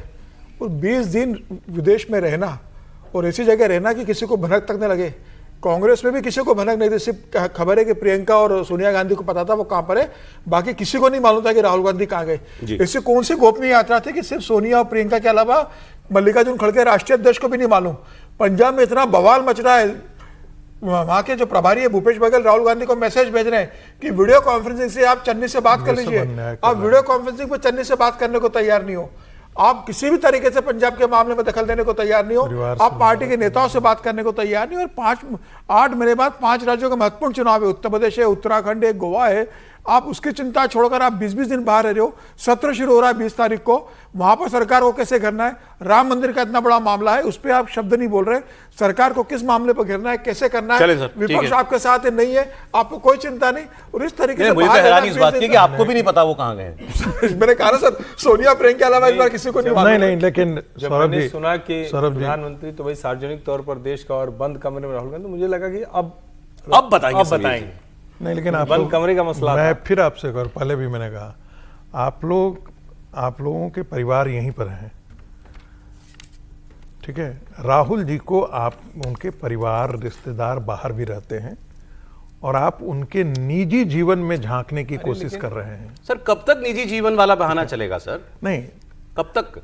अब देखिए वो कहां किससे, अब मान लेते हैं मोदी सरकार, मतलब राहुल गांधी क्या इतने इनकॉन्सिक्वेंशियल नेता हैं कि उनके वो कहीं चले जाएं, किसी को परवाह ही नहीं होनी चाहिए? ऐसे दो ही स्थितियां हो, यहां तो सरकारी दौरे पर कांग्रेस पार्टी सवाल पूछ लेती है प्रधानमंत्री के। सौरभ जी, दो ही स्थितियां हो सकती हैं, या तो उनका बहुत व्यक्तिगत से बहुत ही निजी व्यक्तिगत जीवन है जिसमें आप हस्तक्षेप करना चाह रहे हैं, एक। दूसरा, या तो वो भारत सरकार के खिलाफ कोई ऐसे जगहों पर मिलना चाहते हैं जहां वो दुनिया को बताना नहीं चाहते हैं, या भारत के लोग जानने नहीं देना चाहते हैं। दो ही स्थितियां हो सकती हैं। नहीं तो यदि लीडर ऑफ अपोजिशन और देश को जानने का पूरा हक है, मैं आपसे बिल्कुल नहीं कह सकता, लेकिन इसको ऐसे कहा जा सकता है कि या तो वो बिल्कुल ही नितांत प्राइवेट ट्रिप पर है, इसकी जानकारी शेयर करना उनको जरूरी नहीं लगता, ऑल्दो तब भी करनी चाहिए, जगह तो बतानी चाहिए कहां गए। और दूसरा ये वो किसी ऐसी जगह गए जिसके बारे में वो नहीं बताना चाह रहे। Rahul Gandhi leader of opposition है, ध्यान लीजिए। देश के वो बहुत बड़े नेता हैं, उन पर खतरे भी हैं। सर बताइए, ये बात करनी चाहिए हमको, नहीं करनी चाहिए? नहीं, बात करनी चाहिए, लीडर ऑफ अपोजिशन है उनके बारे में, और खासतौर से जब ट्रांसपेरेंसी नहीं हो तो इस बारे में बात करनी चाहिए। लेकिन मैं ये देख रहा था गवर्नमेंट ऑफ इंडिया का और मिनिस्ट्री ऑफ एक्सटर्नल अफेयर का प्रोटोकॉल, उसमें लिखा हुआ yes the Indian government security agencies primarily and the ministry of external affairs is generally aware of the leader of opposition's foreign travel plans, especially for someone like Rahul Gandhi who holds Z+ security cover. Protectees under Z+ cover must inform authorities in advance per Yellow Book protocols. CRPF provides security. मतलब बिना सरकार की जानकारी, बिना protect जो agencies हैं, मुमकिन नहीं है, इमिग्रेशन से तो गए ही होंगे ना। इमिग्रेशन से गए, और वो पासपोर्ट जो है वो डिप्लोमेटिक पासपोर्ट है, तो उस पर तो सारी मोहर लगी होती है। तो या तो संबित जी को नहीं पता होगा, सरकार उनको नहीं बताती होगी। सरकार को बता देना चाहिए। नहीं, सरकार क्यों बता दे? ये तो सरकार की जरूरत होगी तो बता देगी। एक लाइन बोलूं? नहीं, अगर सरकार से पूछा जाए तो क्या सरकार को सर मैं पूछ रहा हूं, क्या सरकार से पूछा जाए तो सरकार को बता देना चाहिए? नहीं बताना चाहिए, नहीं बताना चाहिए, क्योंकि वो तो सिक्योरिटी की बात है। नहीं, तो सरकार को तय करना है। नहीं, मैं तो ये कह रहा हूँ कि ये सवाल ऐसा नहीं है ना, इसको आप ऐसा रहस्य बना रहे हैं कि किसी को नहीं पता। बिल्कुल रहस्य, इसीलिए बिल्कुल और आपने अच्छी की बात कह दी, क्योंकि लोग फिर ये कहते हैं सरकार को सब पता है। मैंने आपसे कहा कि सरकार क्या बता दे, जिस दिन सरकार ये बता देगी उस दिन सरकार के कपड़े फाड़ डाले जाएंगे कि किसी की प्राइवेट यात्रा की डिटेल्स लीक कर दी। नहीं ना, तो सरकार क्यों बताएगी? तो सरकार बताएगी, सरकार को पता है कि सरकार वो कोई ऐसे कि सरकार को बताना नहीं चाहिए और राहुल गांधी और कांग्रेस पार्टी बताएगी नहीं। नहीं एक तो चीज इसे और किसी और को चिंता होनी नहीं चाहिए इस एक बारे सौरभ में। एक लाइन कांग्रेस को और राहुल गांधी को बताना चाहिए, सरकार को मैं ये कह रहा सौरभ हूं एक बात। लाइन सरकार को डिप्लोमेटिक नहीं। पासपोर्ट पर वो किस देश में गए हैं बस इतना ही पता हो सकता है। हाँ तो वही तो पता हुआ। लेकिन वो भी उतना ही कहां मांग पर रहे गए हैं, हैं हम भी उतनी बात कर रहे उसमें हैं। कहां पर एक कमेंट आपका सर, फिर आगे बढ़ते हैं हैं जी। देखिए मुझे थोड़ा सा आज जो है ना, ये विजय जी ने जो विस्तार से बताया, ये मुझे लगा कि ये करना नहीं चाह रहे होंगे विजय सर, क्योंकि ये तो सामान्य जानकारी है जो सबको पता है कि कोई भी जो जिसका भी सिक्योरिटी लाइजन होता है जो इस तरह की चीज़ों में, तो उसका तो ये नहीं तो पता फिर ही हर बार क्या सवाल करना इस पर? नहीं, बस वहीं मैं आ रहा हूँ। सवाल इसलिए हो रहा है सर क्योंकि वो नेता प्रतिपक्ष हैं। सवाल इसलिए हो रहा है कि छोटी छोटी चीज़ों पर कॉन्स्पिरेसी थ्योरी निकालने वाला वर्ग, वो चाहे पत्रकार हों, बुद्धिजीवी हों, नेता हों, समाज सेवी के नाम पर हों, छोटी छोटी चीज़ों पर कॉन्स्पिरेसी थ्योरीज निकालते हैं। और नेता प्रतिपक्ष 22 दिन के लिए गायब होता है, उनको कोई साजिशी सिद्धांत नहीं दिख रहा है, कुछ भी नहीं समझ में आ रहा है। और जो सबसे बड़ी बात है कि चलिए क्या मतलब है सरकार से, टीवी डिबेट करने वाले लोगों से, पत्रकारों, कांग्रेस कार्यकर्ता को ऐसे रख लिया आपने, टेकन फॉर ग्रांटेड। कांग्रेस के वर्कर को नहीं पता होगा कि उनका नेता कहां ऐसे गुपचुप छुट्टियां मनाने जाता है, क्या करने जाता है, कौन सी ऐसी गतिविधि में लिप्त है जिसका सार्वजनिक प्रदर्शन तक नहीं हो सकता है। कांग्रेस वर्कर को क्या लग रहा होगा, ऐसा नेता है हमारा। और उसके बाद हम कहें कि नहीं सरकार को तो सब पता होगा। निश्चित तौर पर एजेंसियों को तो पता होगा ही होगा। चलें। सब पता मतलब उनको पता होगा कहां कहां गए हुए, बता ही दिया ना। दो बातें अलग अलग है। कांग्रेस को इस पर ट्रांसपेरेंसी रखनी चाहिए, मैं तो ये कह ही रहा हूं। राहुल गांधी जी को भी रखनी चाहिए कि भाई वो बताएं कि कहां कहां जा रहे हैं, और एक लीडर ऑफ अपोजिशन के तौर पे भी देश को पता हो। लेकिन सरकार क्यों बताए इस पर? नहीं, मैं उस पर मैं आपसे सहमत हूं, नहीं बताना चाहिए। नहीं मेरा मानना नहीं, पर सरकार क्यों ठीक कर रही है बताएगी? सरकार, लेकिन बताना जिनको चाहिए उनको बताना। हाँ। उनको इसमें प्रॉब्लम। मैं मैं हैरान agree इस बात पे हूं कि ये प्रॉब्लम क्यों नहीं लग रही कांग्रेस पार्टी को कि लोग सवाल पूछ रहे हैं मेरा नेता 20 दिन कहां है। सर कांग्रेस विदेश के में। वर्कर को प्रॉब्लम लग रही होगी, बिल्कुल वो ये होगी। सुन रहा होगा तो क्या सोच रहा होगा, हमारा नेता कैसा रहस्यमयी है। 5-7 दिन के लिए तो वो अक्सर ही जाते हैं, इस बार 20 दिन 22 दिन की बात है भाई, बड़ा लंबा पीरियड होता है, इसलिए ये सवाल उठ रहा है। एनीवे आगे बढ़ते हुए सर, पश्चिम बंगाल से एक इंपॉर्टेंट खबर आई है। ममता बनर्जी को लग रहे झटके रुक नहीं रहे हैं। लोग जो साई की तरह साथ चलते थे वो तो छोड़ छोड़ कर जा ही रहे हैं। अदालत से उनके लिए एक बड़ा परेशानी का सबब एक फैसला आया है। अलीपुर की एक अदालत ने फैसला दिया है जिसके बाद ऋतुव्रत बैनर्जी के गुट को असली टीएमसी की मान्यता लगभग मिल गई है। कोर्ट ने ऋतुव्रत बैनर्जी के ग्रुप की 22 जून को बनी वर्किंग कमेटी को वैध मान लिया है और कोर्ट ने ममता गुट को आदेश दिया है कि वो टीएमसी के कामकाज में न तो कोई बाधा डालेगी ना ही पार्टी के नाम पर वो कोई और नियुक्ति करेगी। हालांकि ममता बनर्जी के ग्रुप का यह कहना है कि यह फैसला एक इंटरिम आदेश है, अंतरिम आदेश है और एक्स पार्टी आदेश दिया गया, मतलब उनको बिना सुने अदालत ने यह फैसला दे दिया है। लेकिन फैसला बड़ा महत्वपूर्ण है। उन्होंने ये बताया था कि हमने अपनी ये एग्जीक्यूटिव वगैरह बुलाई थी, इसके बाद हमने ये समितियां अपनी फाइनल की। ऋतुव्रत बनर्जी ने अदालत में ये कहा था और अदालत ने कहा हाँ इन्होंने ठीक प्रोसीजर से किया है और यही इनकी ही जो समिति है उसको मान्यता हम दे रहे हैं। जब एक ग्रुप की समिति को मान्यता दे दी तो वही ऑफिशियल टीएमसी हो गई, फिर दूसरे वाले की समिति का या उसके पदाधिकारियों का कोई मतलब नहीं रह गया। एक लाइन में बोले कि टीएमसी के चेयरमैन अरूप रॉय हैं, इसको मान लिया अदालत ने। ममता बनर्जी चेयरमैन नहीं, अध्यक्ष नहीं है, अरूप रॉय चेयरमैन है। अरूप रॉय चेयरमैन है तो बात ही खत्म हो गई, ममता जी की पार्टी रही नहीं है तो फिर अरूप रॉय की अध्यक्षता में चलने वाली पार्टी हो गई है। अब इससे क्या क्या चीजें जुड़ी हैं, जितने कार्यालय हैं पूरे प्रदेश में वहां ममता ग्रुप के हर आदमी की नो एंट्री, दिल्ली ये कोलकाता वाले हेडक्वार्टर समेत। उनका जो वो चल रहा है पैसे को लेकर, बैंक अकाउंट को लेकर के जो मामला अदालत में चल रहा है, वो सारे बैंक अकाउंट अब इस ग्रुप के पास चले जाएंगे। हालांकि वो भी सब्जुडिस है, लेकिन वहां अब इनके वकील जाकर के कहेंगे ना कि भाई एक फेलो अदालत ने आदेश दे दिया, हम ही है इसलिए टीएमसी। जब फैसला हो गया तो आप कोई इसके अंदर कंफ्यूजन रह नहीं गई, आप अकाउंट खोलिए और हमारा चेक लगेगा। ऋतुव्रत बैनर्जी को सुनते हैं। कोर्ट का कहना है कि हम ही तृणमूल कांग्रेस है, ये छोड़ के, ये जो बॉडी तैयार हुआ ये छोड़ के कोई भी और वहां जाके तृणमूल किधर भी तृणमूल कांग्रेस का नाम इस्तेमाल नहीं कर पाएंगे। इसके साथ साथ ये भी बोला गया अगर कोई आदमी खुद को रिप्रेजेंट करता है ऑफिस बेयरर बोल के पार्टी का, without approval from us, they are also restrained. किस बारे में रेस्ट्रेंड है? Interfering with the administration of the party. Party के एडमिनिस्ट्रेशन में कोई दखलदारी नहीं चलेगा। अब ये फैसला अगर कोर्ट से हो गया तो फिर चुनाव आयोग क्या करेगा? ये तो चुनाव आयोग में गया हुआ है मामला। नहीं, ये कोई ना हाई कोर्ट का फैसला है ना सुप्रीम कोर्ट का फैसला है। ये अधिकार, विशेषाधिकार चुनाव आयोग का है। वो तय करेगा पार्टी को लेके कि पार्टी किसकी है, पार्टी की बैठकें किसकी मान्य नहीं है। और मामला भी चुनाव आयोग के अंदर दोनों ने अपने अपने दावे पेश करे हुए। चुनाव आयोग को फैसला लेना है। ये अलीपुर कोर्ट ने जो दिया किसी और मामले को दिया होगा, उसको इस तरीके से बताया जा रहा है कि जैसे कोर्ट का फैसला हो गया किसी एक मामले को लेकर फैसला होगा। कायदे से जहां तक मेरी जानकारी है, मामले तय करेगा। मामले हाई कोर्ट में होते हैं या सुप्रीम कोर्ट में होते हैं, लोअर कोर्ट में ये फैसले नहीं होते। देखिए, ये कहा गया है, आदेश ये है, अलीपुर अदालत ने पार्टी कार्यकर्ताओं की ओर से दायर मामले में फैसला सुनाते हुए कहा है कि 22 जून को राष्ट्रीय कार्य समिति की बैठक के बाद गठित समिति ही तृणमूल कांग्रेस की वैध इकाई है। जब उनकी गठन की हुई समिति को मान्यता दे दी कोर्ट ने, फिलहाल तो दे ही दी, वही हो गया इसलिए टीएमसी। लेकिन उसका वजूद क्या है? क्या उसके आधार पर बैंक अकाउंट वो खोल सकते हैं? क्या उसके आधार पर वो प्रॉपर्टी हर चीज के लिए कोर्ट में ही जाना पड़ेगा?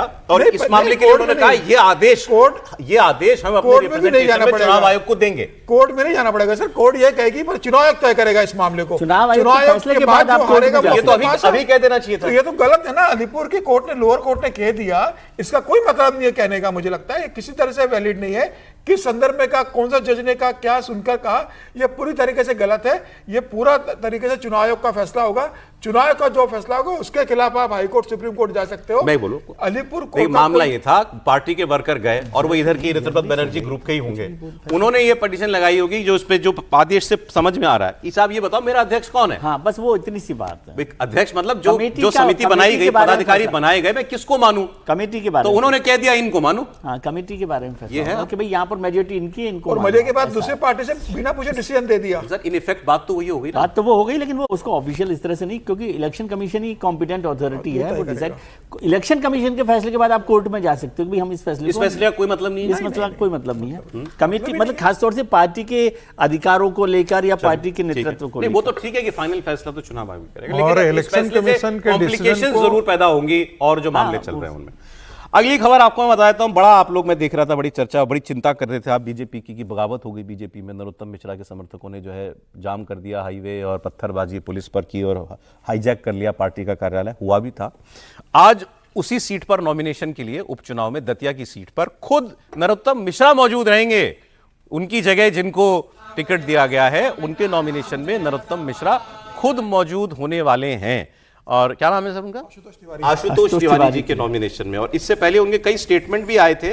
उन स्टेटमेंट्स में ये कहा गया था नरोत्तम मिश्रा की तरफ से कि मुझे पता लग गया है कि मेरा कद बड़ा नहीं है, पार्टी सर्वोपरि होती है और पार्टी ने जिसको भी टिकट दिया मैं जी जान से उसको जिताने के लिए कार्य करूंगा। ठीक है, ये भी कहना ही पड़ता है। अभी सुन लेते हैं जरा नरोत्तम मिश्रा जी को। किन किन बड़े नेताओं से मुलाकात? किसी भी नेता से नहीं हुई सर। नितिन नवीन जी से मुलाकात नहीं हुई।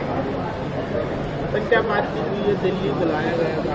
नहीं, बुलाया भी नहीं गया सर। कल क्या मैं गया था, ये सही है सर। कल नामांकन में शामिल होंगे? 100% शामिल होऊंगा। माननीय मुख्यमंत्री जी के साथ जा रहा हूँ नामांकन में, माननीय आशुतोष जी के साथ में खड़ा रहूंगा। सर, गृह मंत्री जी से भी क्या आपने समय मांगा था मिलने के लिए? नहीं मांगा। ये तो तय हो गया कि कद बड़ा नहीं है, टिकट नहीं मिला ना, तो आपकी बात का जवाब तो इसी में है कि कद बड़ा नहीं है और पार्टी बहुत ऊपर होती है, हमसे ज्यादा दूर तक देख सकती है वो ऊपर से।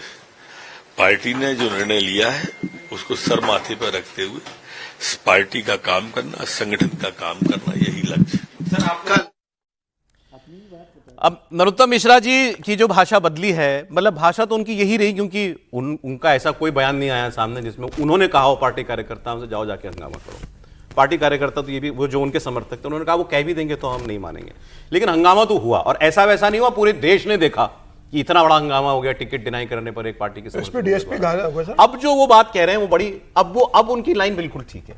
हालांकि उसमें तंज है कि मुझे पता लग गया मेरा कद नहीं था, मैं दिल्ली गया था, मुझसे कोई बड़ा आदमी नहीं मिला। जिस तरीके से वो कह रहे हैं, अपनी नाराजगी जाहिर वो अभी भी कर रहे हैं, लेकिन दोनों काम कर दिए उन्होंने।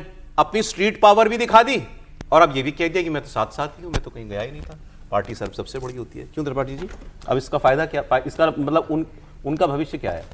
नहीं, देखिए, भविष्य तो नरोत्तम मिश्रा एक तरह से कहें कि भारतीय जनता पार्टी में निर्णय की प्रक्रिया बड़ी खराब है। कम से कम उस सीट पर इसको उन्होंने सबके सामने लाकर रख दिया। अब चाहे जो कहे, कोई कहे कि देखिए आज वो ये बात कर रहे हैं, तो जाहिर है उनकी बात हो गई, वो जाकर मिले, प्रदेश अध्यक्ष और मुख्यमंत्री से मिले और वो अपने प्रत्याशी के साथ खड़े हैं। लेकिन यह भी सच है कि कोई भी मतलब कितना बड़ा कितना छोटा नेता हो अलग बात है, लेकिन किसी का टिकट ऐसे कटा हो और इस तरह से जनता सड़कों पर आ गई हो, ये ध्यान में नहीं। अब अगर नरोत्तम मिश्रा कह रहे हैं भाई, और उनसे सवाल दरअसल पूछा गया था कि कहा ही जा रहा है कि आप बड़े नेता हैं इसलिए आपका टिकट काट दिया गया जिससे आप कट टू साइज नहीं है, तो उन्होंने कहा कि अब तो आपको पता चल ही गया कि मैं बड़ा नेता नहीं हूं क्योंकि हमारा टिकट तो कट कर दिया गया है। मुझे लगता है कि जो मतलब किसी भी समझदार नेता को जहां जाकर जो करना चाहिए था, उन्होंने अपनी ताकत भी दिखा दी।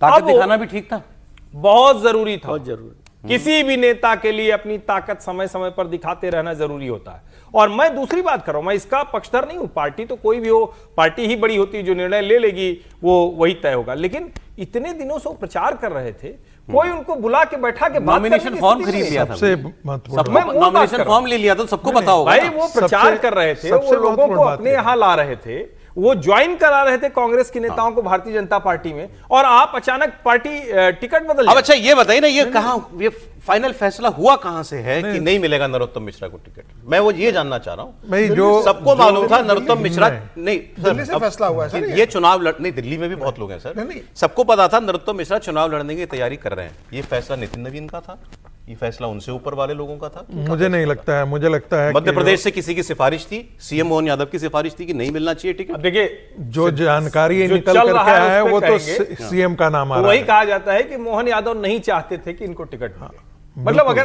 कहें, लेकिन अभी इसका कोई प्रमाण तो है नहीं।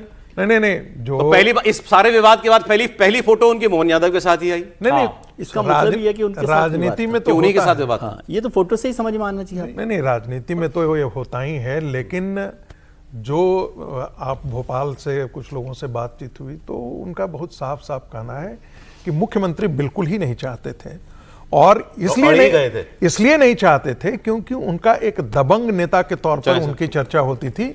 वो कैबिनेट में भी अपनी बात बहुत धड़ल्ले से बोलते थे, और इसलिए उनको कट टू साइज किया है मोहन यादव। अब इसके बाद इनका कद घट गया पार्टी में। सर प्रदेश एक ही नाम गया था, प्रदेश चुनाव समिति ने सिर्फ नरोत्तम मिश्रा का नाम भेजा था, कोई दूसरा नाम गया ही नहीं था। सबको ये मालूम था कि नरोत्तम मिश्रा से वहां से टिकट मिलेगा, कोई दूसरे उम्मीदवार नहीं है।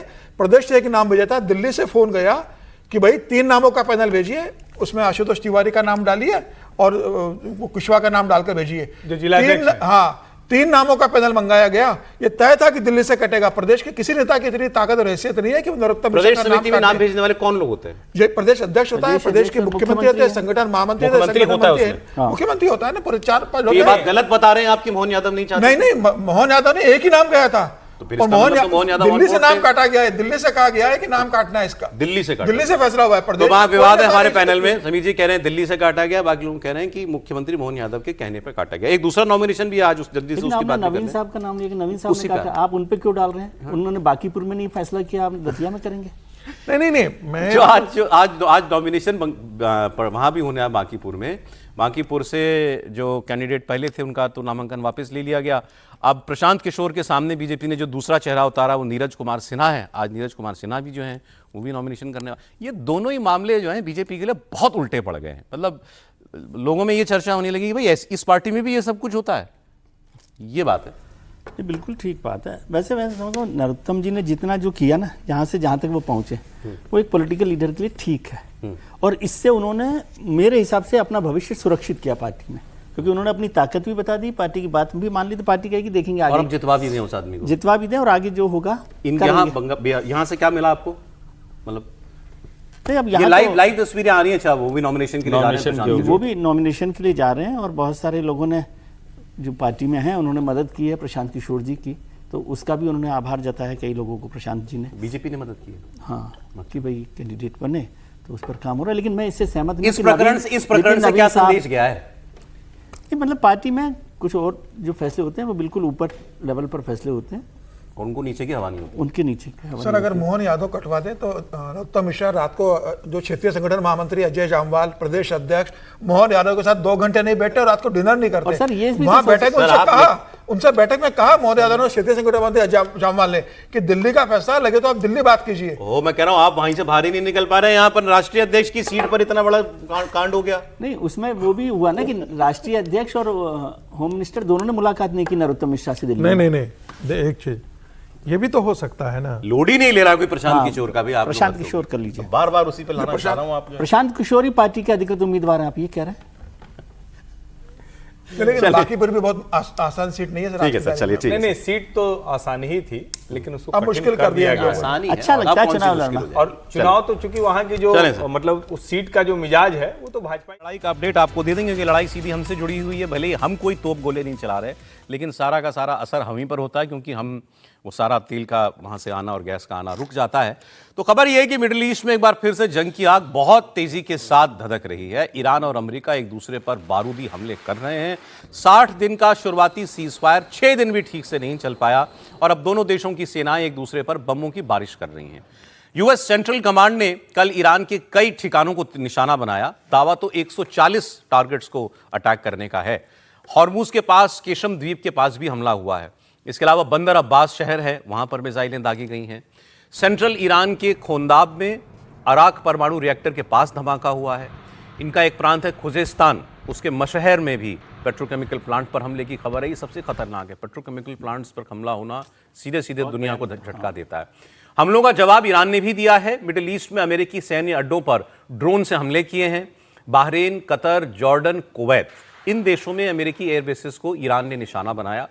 सेंट्रल कमांड ने यह भी साफ कहा है कि हॉर्मुज पर ईरान जहाजों की आवाजाही को रोक रहा है, इसीलिए ट्रंप के ऑर्डर पर ईरान को सबक सिखाया जा रहा है। वहीं ईरान की सेना IRGC ने भी कह दिया है कि संयम बरतने का समय जा चुका है, अब तो बदले का वक्त है।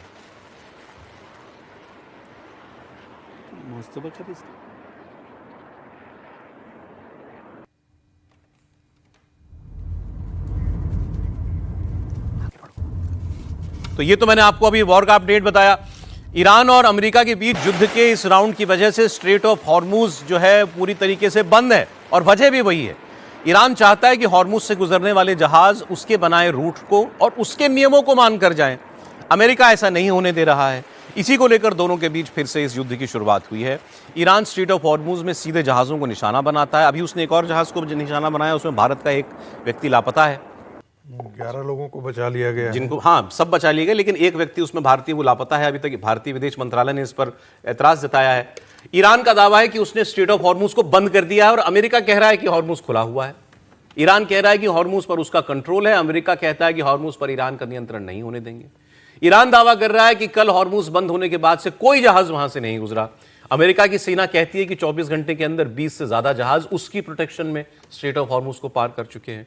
तो यही बात हम लोग समझना चाहते हैं कि ये इस बार जो कुछ हो रहा है, क्या अमेरिका किसी भी तरीके से जहाजों को वहां से निकाल पाने में कामयाब हो पा रहा है? दावा तो वह ऐसा कर रहा है।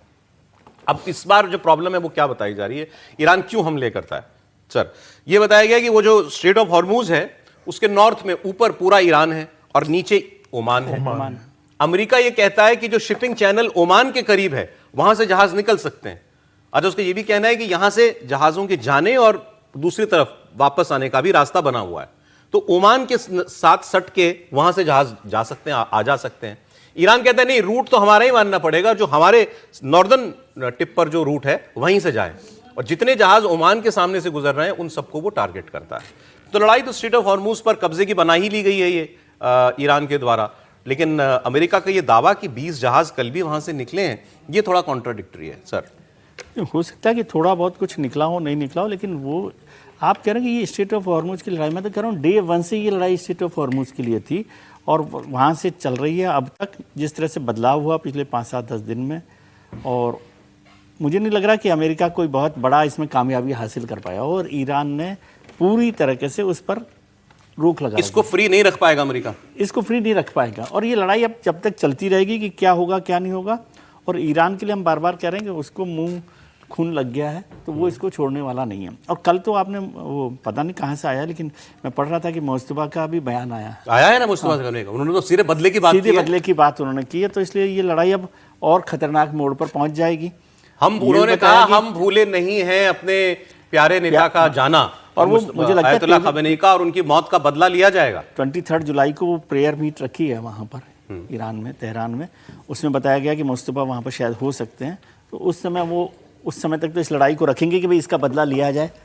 और ट्रम्प कह रहे हैं कि हमारी तो सारी बातें ईरान मान चुका था, न्यूक्लियर पर भी मान गया था, स्ट्रेट ऑफ हॉर्मुज पर भी मान गया था, तभी तो हम बात कर रहे थे, और 1 घंटे के अंदर उसने जो है हमले शुरू कर दिए जहाजों के ऊपर। बहुत भयानक हुआ है कल जो हो रहा है। नहीं, अब सवाल यह है कि ये बात कर क्या रहे थे दोनों देश, क्या बात कर रहे थे? इस एमओयू साइन कर लिया भाई, केवल बात ही नहीं हुई, आपने दोनों राष्ट्रपतियों के हस्ताक्षर हैं उस एमओयू के ऊपर। वो इतना एम्बिगुअस एमओयू है, उसकी भाषा ऐसी है कि उसमें इतनी गुंजाइश थी। ईरान में पजेश्कियान की कोई ताकत ही नहीं है ना। आप किसी भी आदमी से कर लेंगे कि भाई फैसला आपको करना है, साइन विजय त्रिवेदी से करवा लें, तो उसका कोई मायने नहीं है ना। पजेश्कियान की कोई हैसियत ही नहीं है। तो मुस्तफा के कहे बिना साइन कर दिया होगा पजेश्कियान ने। आप देख लेंगे। अरे अभी तो हालत यह है कि आप समझिए तो सही ईरान को, कि वहाँ पर जो मुस्तफा है वो भी अभी IRGC और IRGC के ऊपर जो रेडिकल इंस्टीट्यूट है उसके कमान में चल रहा है। खुद मुस्तफा भी। तो इसलिए आप वहाँ पर कोई ऐसा रास्ता नहीं बचा। आप लोग बार बार करेंगे 2 राष्ट्रपतियों ने हस्ताक्षर कर दिए, आप भूल ही जा रहे हैं जो सबसे महत्वपूर्ण एक प्रधानमंत्री ने हस्ताक्षर किया था, शहबाज शरीफ ने किया था। फिर भी आप लोग कह रहे हैं कि वो क्यों टूट गया समझौता? अरे वो तो समझौते से पहले ही बता दिया था, ईरान के लोगों ने बता दिया था ये वहां कुछ कह के आता है और यहाँ कुछ बताता है। लेकिन मैं कह रहा हूँ जो शहबाज ने भी साइन कर दिया था तो ये MOU टूटना ही था। इसमें फिर भ्रम की गुंजाइश कहाँ रह गई? जिसको अपने देश में लोग नहीं मान रहे हैं, वही मैं सोच रहा हूँ कि जो पाकिस्तान जिसको प्रधानमंत्री नहीं मानता, आप उनको मानते, उसको कह रहे हैं नहीं वो गवाह है सर, उसने गवाह के तौर से, गवाह का IQ थोड़ी चेक किया जाता है। नहीं, गवाह है, ये ऐसा नहीं है। देखिए फिर ऊपर वालों में भी जाएगा, क्योंकि जिन्होंने किया वो। आप देखिए, मैं सीरियस बात कर रहा था, कहाँ ले आए इसको, इस चर्चा को। अच्छा, दूसरा ये स्ट्रेट ऑफ हॉर्मुज तो बंद होगा, या यही कह रहे हैं ना, ये तो पक्के तौर पर बंद ही है। ईरान कह रहा है बंद ही है। ये अमेरिका का दावा है कि 20 जहाज हमने वहां से निकाले हैं। 150 के करीब जहाज निकलते थे वहां से, होंगे जो निकालेंगे। 150 के करीब जहाज रोजाना निकलते थे। अभी जब MOU के बाद थोड़ी शांति हो गई थी, तो शांति के पीक काल पर 70 जहाज निकले थे। अब वो 2-3-4 दिन पहले तक वो 30 हो गए थे। अब वो अमेरिका के बकौल अमेरिका 20 है और बकौल ईरान 0 है। लेकिन सवाल ये कि हमारा क्या, तो ये बताया ये जाता है, बाकी आने वाला दिन बताएगा कि हमने इसके ऑल्टरनेट्स ढूंढ लिए हैं।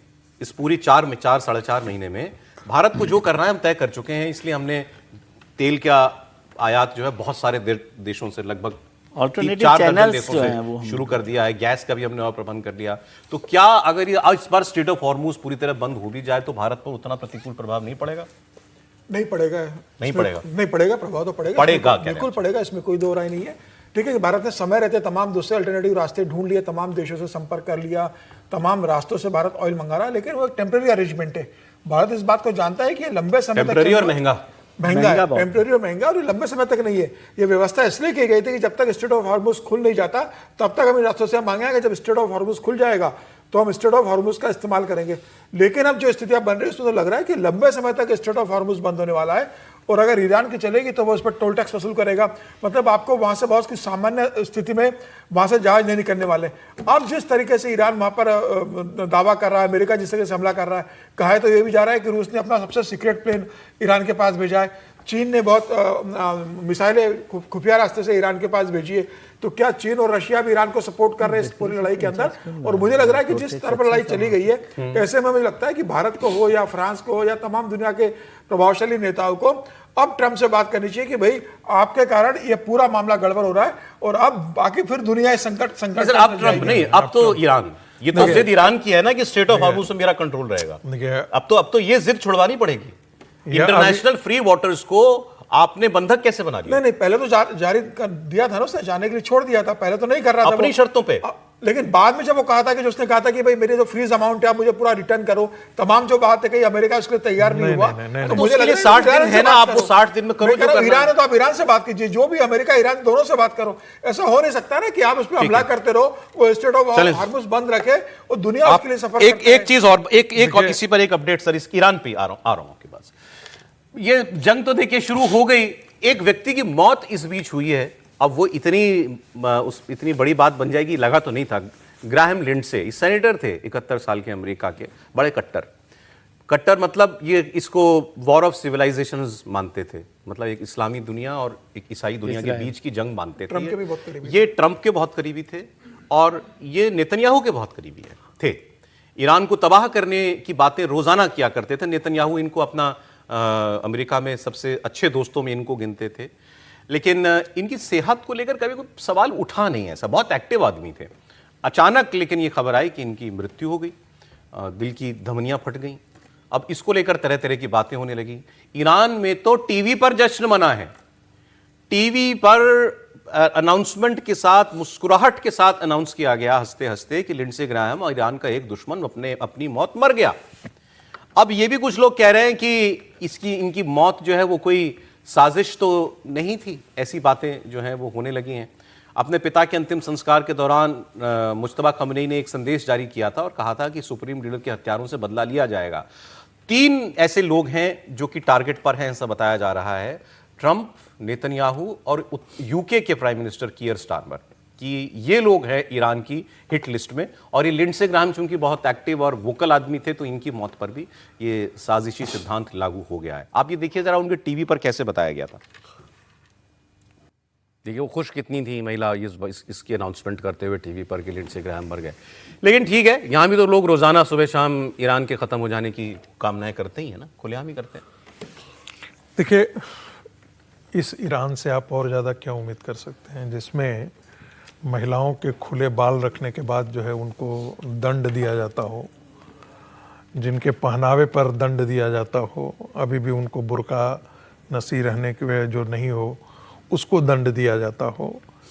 और अभी हम बात कर रहे थे स्ट्रेट ऑफ हॉर्मुज पर, हम कई बार बात कर रहे हैं इस चीज़ को जो रहा है। ईरान जो कुछ कर रहा है वह एक टेररिस्ट स्टेट का काम कर रहा है, और आज नहीं तो कल दुनिया की सारी ताकतों को एक साथ इकट्ठा होकर के उससे लड़ने की योजना बनानी पड़ेगी। इसमें कोई दो राय नहीं है कि ईरान को रसिया और चीन से सहायता मिल रहा है।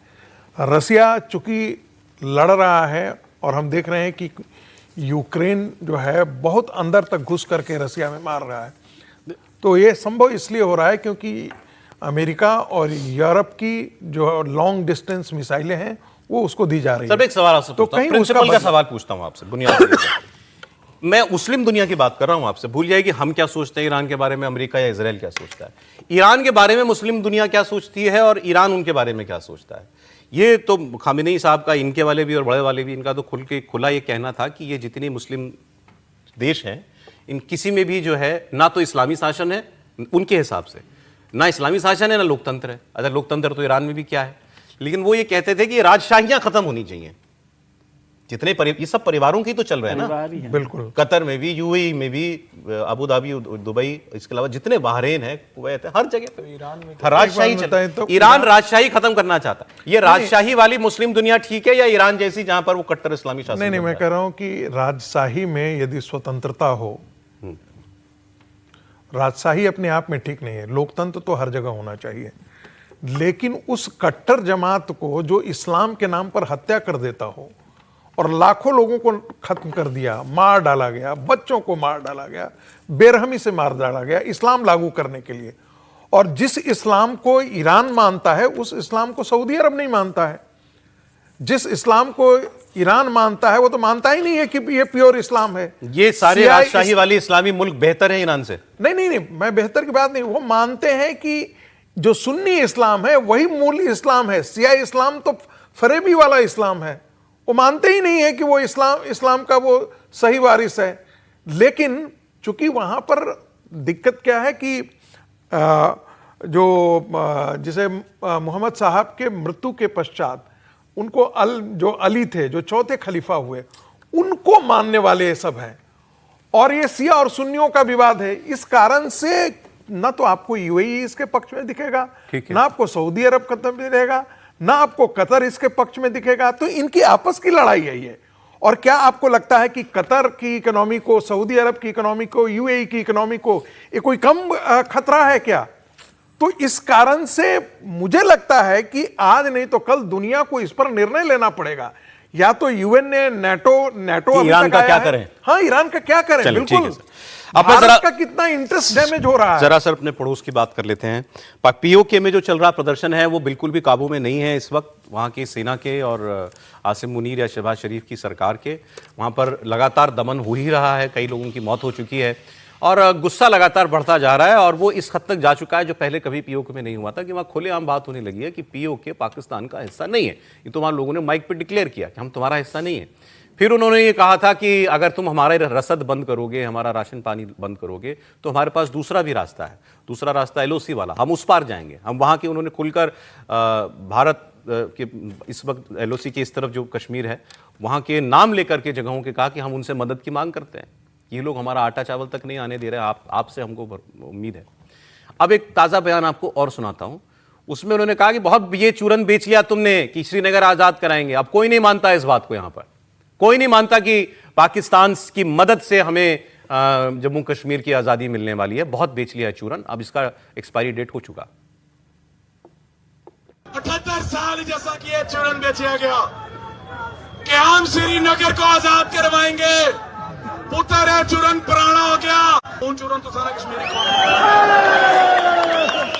ऐसा कोई चूरन ना ले लगे असा की तुसा है असा कश्मीर आजाद कर असा 78 साल श्रीनगर दी ट्रक्का नी बत्ती मगर लाई रखा। आटा मंगया ता कोली, बिजली मंगी ता कोली, पानी मंगया ता कोली, हुक्मरानी मंगी ता कोली, लेकिन उन कोली खाली खान न लगे। उन हादी कोली एगो पुत्र सिर दर्द गोली नहीं है जी बार बार सही खा गोली नहीं, आंख भी कोनी होनी। गोली की बात पर बस एक अपडेट आपको बता दूं, जो 42 लोग मारे गए थे सेना और पुलिस की एक हफ्ते में बलूचिस्तान में बीएलए के लोगों ने मारा था, उसके बाद हेलीकॉप्टर गनशिप्स तक को पाकिस्तान ने उन पर हमला करने के लिए उतार दिया है। एक दिन के अंदर 100 से ज्यादा बलूचों की हत्या, 106 लोगों की हत्या पाकिस्तान की सेना ने बलूचिस्तान में कर दी है। ये भी दिखता है ना इनको, बड़ी अच्छी बात है कश्मीर के लोग जो बात करने लगे। देखिए मुझे लगता है कि जो लंबे समय से चल रहा था, एक आवरण बनाकर भारत से लड़ना है, भारत से लड़ना है, और थोड़ा सा हम लोग पॉलिसी पर बात करें क्योंकि कई बार ये नहीं होने से सब गड़बड़ हो जाती है। जब भारत सरकार ने ये तय किया कि गोली और बोली एक साथ नहीं, अभी उनकी बात सुनते ही मेरे मन में आया, वो बार बार कह रहे थे ना कुछ भी मांगो वो गोली चला दे रहे थे। दरअसल पहले होता क्या था कि जो एलओसी है उस पर कभी भी कोई फायर खोल देता था, पाकिस्तानी रेंजर उधर से फायर खोल देते थे और इधर से फिर हमें जवाब देना पड़ता था, फिर बीच बीच में आतंकवादी हमले हो जाते थे, तो पूरा भारत और पाकिस्तान इसी में इंगेज रहता था। पाकिस्तान ऑक्युपाइड जम्मू कश्मीर यानी जो अवैध कब्जे वाला हमारा जो जम्मू कश्मीर पाकिस्तान के पास है, उसमें वो क्या करते थे, इस बहाने वो टेररिस्ट लॉन्च पैड करते थे। वहां के लोगों को यह अवसर ही नहीं मिलता था कि वो कभी उससे बाहर निकले। जो ऑपरेशन सिंदूर में हुआ, जो हमारी सर्जिकल स्ट्राइक हुई, उसने एक तो टेररिस्ट लॉन्च पैड, ये पूरा जो मीरपुर मुजफ्फराबाद ये पूरी की पूरी बेल्ट है उसको ध्वस्त किया। उससे क्या हुआ कि इन लोगों को अवसर मिल रहा, वरना तो ये जहां इतनी संख्या में खड़े हैं उतने में पुलिस और रेंजर और कमांडेंट तो बाद में आते, वो निकलकर आसपास वाले जो टेररिस्ट है वही इनको निपटा देते। तो एक ये बड़ा बदलाव हुआ। दूसरा, जब गोली बोली हमारी चली नहीं रही है पाकिस्तान के साथ, तो एक जो कहते हैं ना कि शोर नहीं है वो वाला जो दुनिया सुनती रहती थी कि भारत पाकिस्तान के बीच में ये हो रहा है, साफ साफ उनकी आवाज सुनाई दे रही। और मैं इसको उस स्टेप की तरफ देखता हूं जो बार बार हम लोग चर्चा कर रहे हैं कि क्या कभी ये संभव है कि वो वाला हिस्सा हमारी तरफ आ जाए या वो वाला हिस्सा आजाद हो जाए, सही मायनों में आजाद हो जाए। मैं कह रहा हूं अगर वो भी स्थिति बने कि वो अपने निर्णय को खुद ले, मुझे लगता है, मतलब ये मेरी निजी सोच है कि ये अब उस तरफ जाता हुआ दिख रहा है।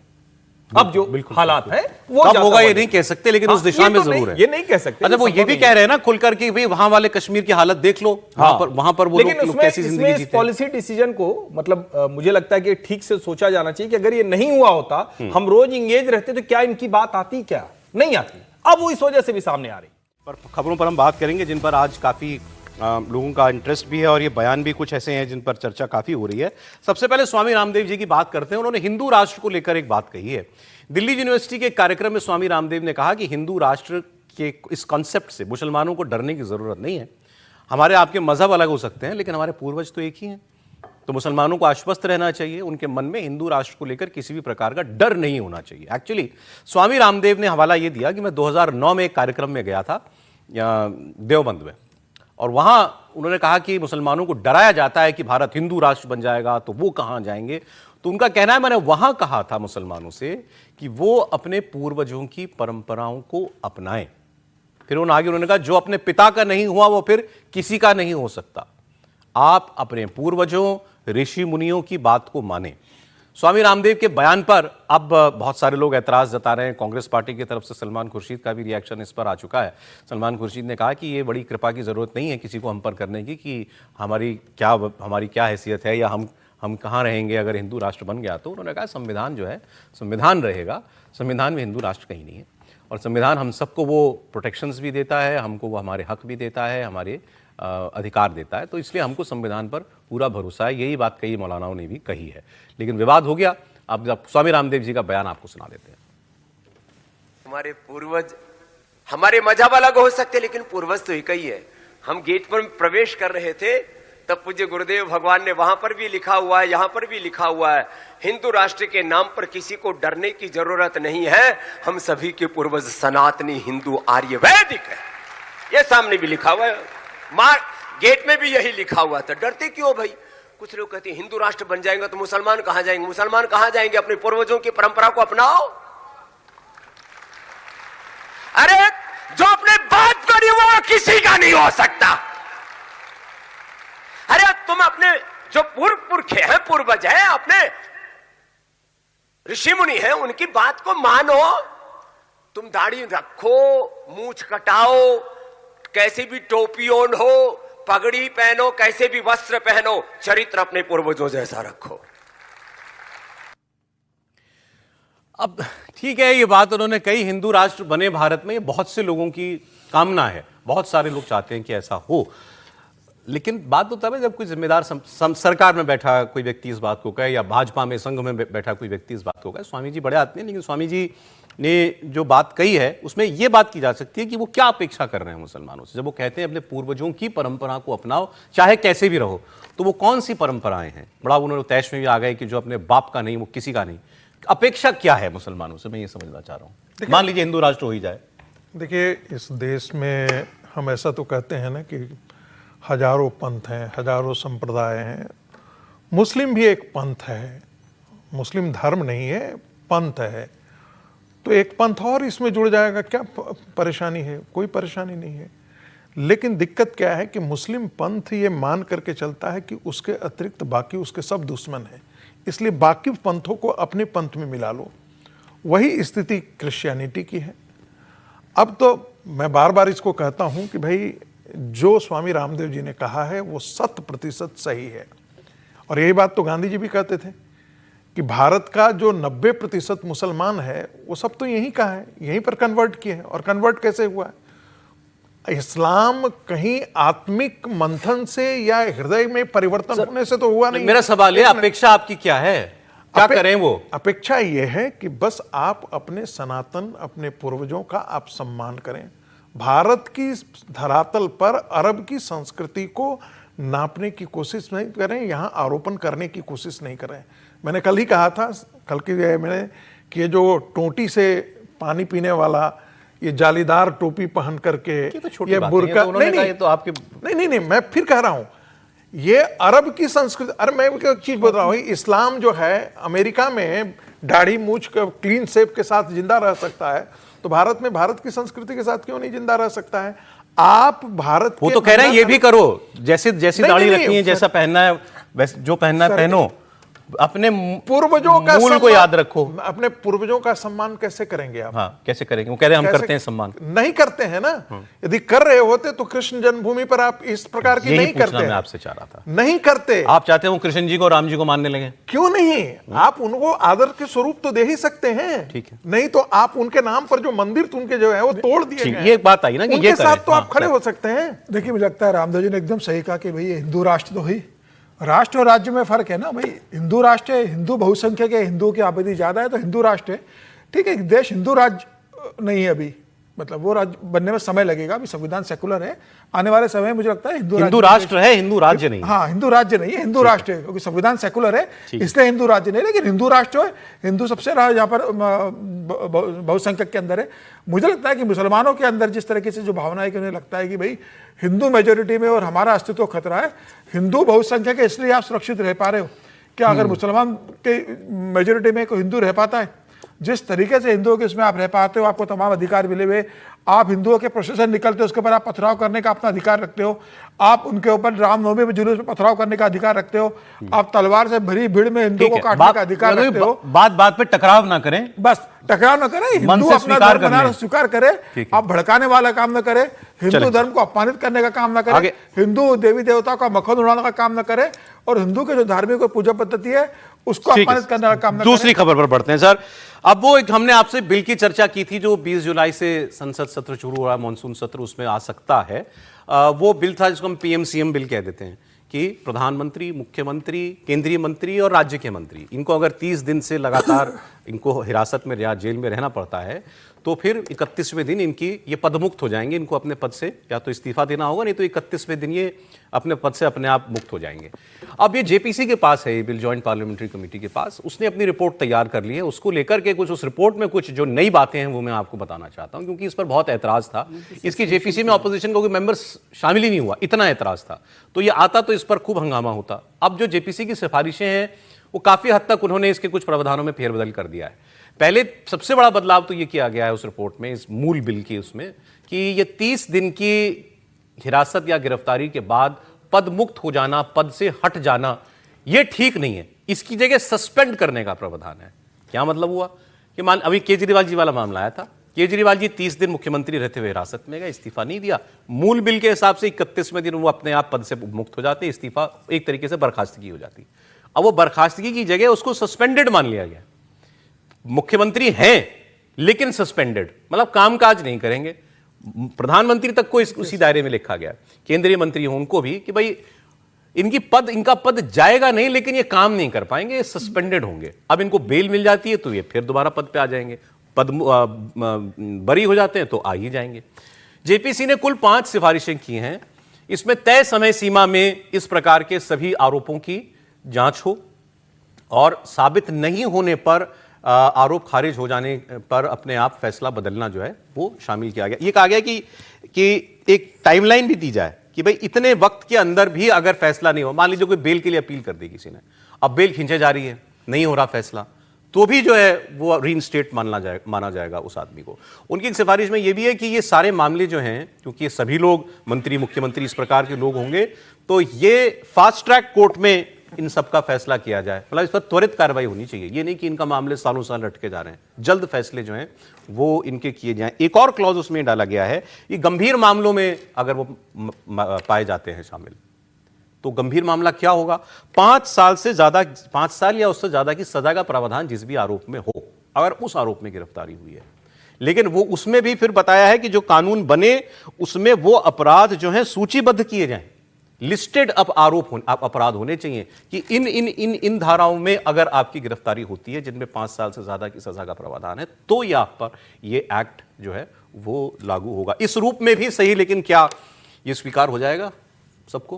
त्रिपाठी जी, नहीं, चलिए जहां तक पहुंचे ये भी अच्छा है ये डेवलपमेंट। और नहीं, मैं अच्छा है वही तो बता रहा हूं कि वो ठीक है, उनको लिस्टेड चाहिए, उनको सब कुछ चाहिए, तो थोड़ा तो विशेषाधिकार रहेगा ही ना।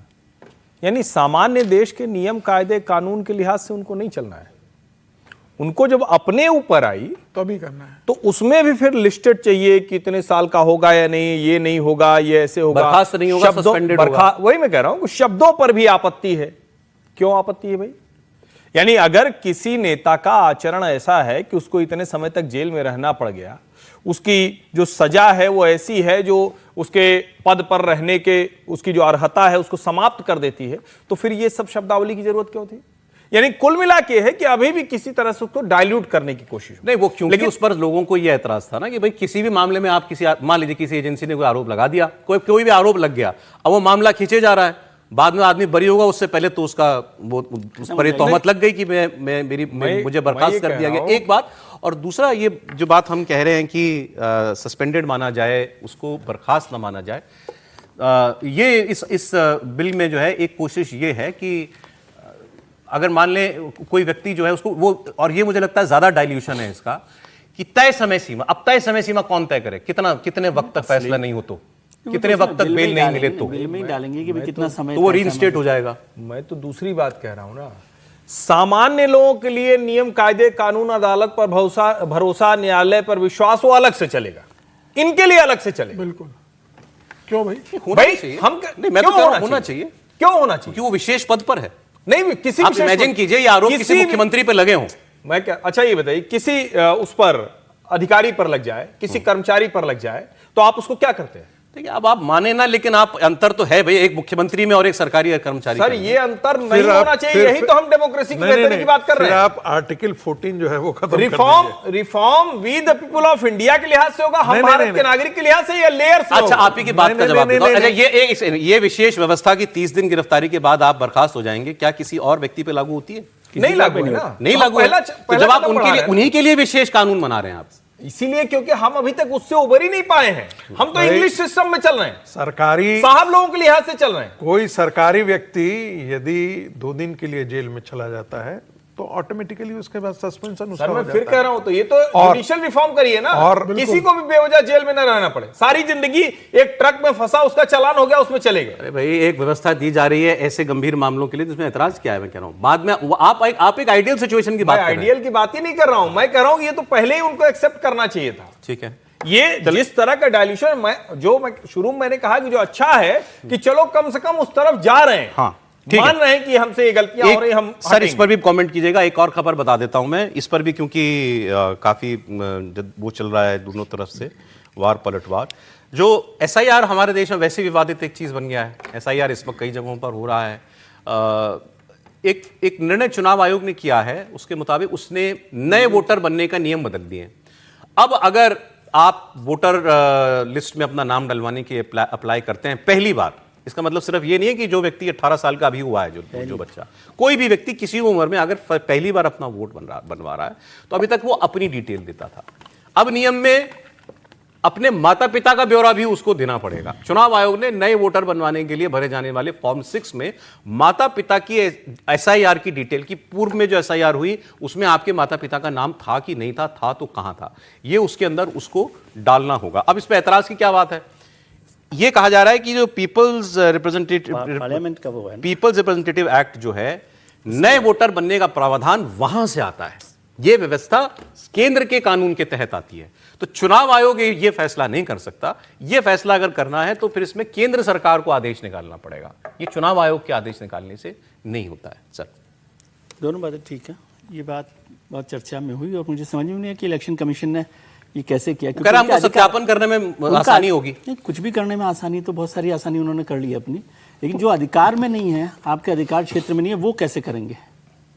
वही बात हो गई, कानून तो किस बात तो यह है कि कानून, आप वो चाहते हैं तो आप सरकार को एक रिक्वेस्ट भेजें कि भाई आप इसमें बदलाव कर दीजिए, ये हो सकता है। चुनाव आयोग चलिए मान लो वो ऐसा ही कर देता, मैं कह रहा हूं ये मंशा, ये ठीक है करना कि नहीं है, कि आप फर्स्ट टाइम वोटर से पूछें कि तुम्हारे माता पिता का वोट कहां बना। मैं तो ये कह रहा हूं जो मंशा पर, ये तो बहुत वैसे सवाल है, परसेप्शन वाले। मैं कह रहा हूं जिस चीज का आपके पास अधिकार नहीं है वो काम क्यों कर रहे हैं आप? मैं कह रहा हूं मान लीजिए केंद्र सरकार ही करती तो भी ठीक है या नहीं है? करेगी तो इस पर बहस होगी कि क्या होना चाहिए कि नहीं होना चाहिए।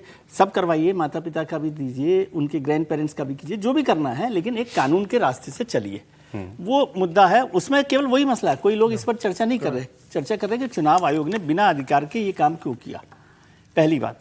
दूसरी बात, जिस बिल पर हम लोग चर्चा कर रहे हैं उसको मैंने पहले भी कहा था कि वो बिल तो इस तरह से चल ही नहीं सकता। अब उन्होंने जो किया है इसको यूँ समझिए ना, वो जनरल लोगों में और पॉलिटिकल लीडर्स में फ़र्क क्या है। जो हमने चुनाव के वक्त में भी किया कि भाई चुनाव का वोट डालने के अलावा जो लोग कैंडिडेट बनते हैं उनके लिए आपने बदलाव किया ना, कि उन पर आपने सज़ा का कर दिया। जब तक सज़ा नहीं होती तब तक उसको रोक नहीं लगेगी। पहले था कि उसको सज़ा होते ही आप, मतलब यदि मुकदमा चल रहा है तो उसमें आप रोक दें, इसकी बहस हो रही थी।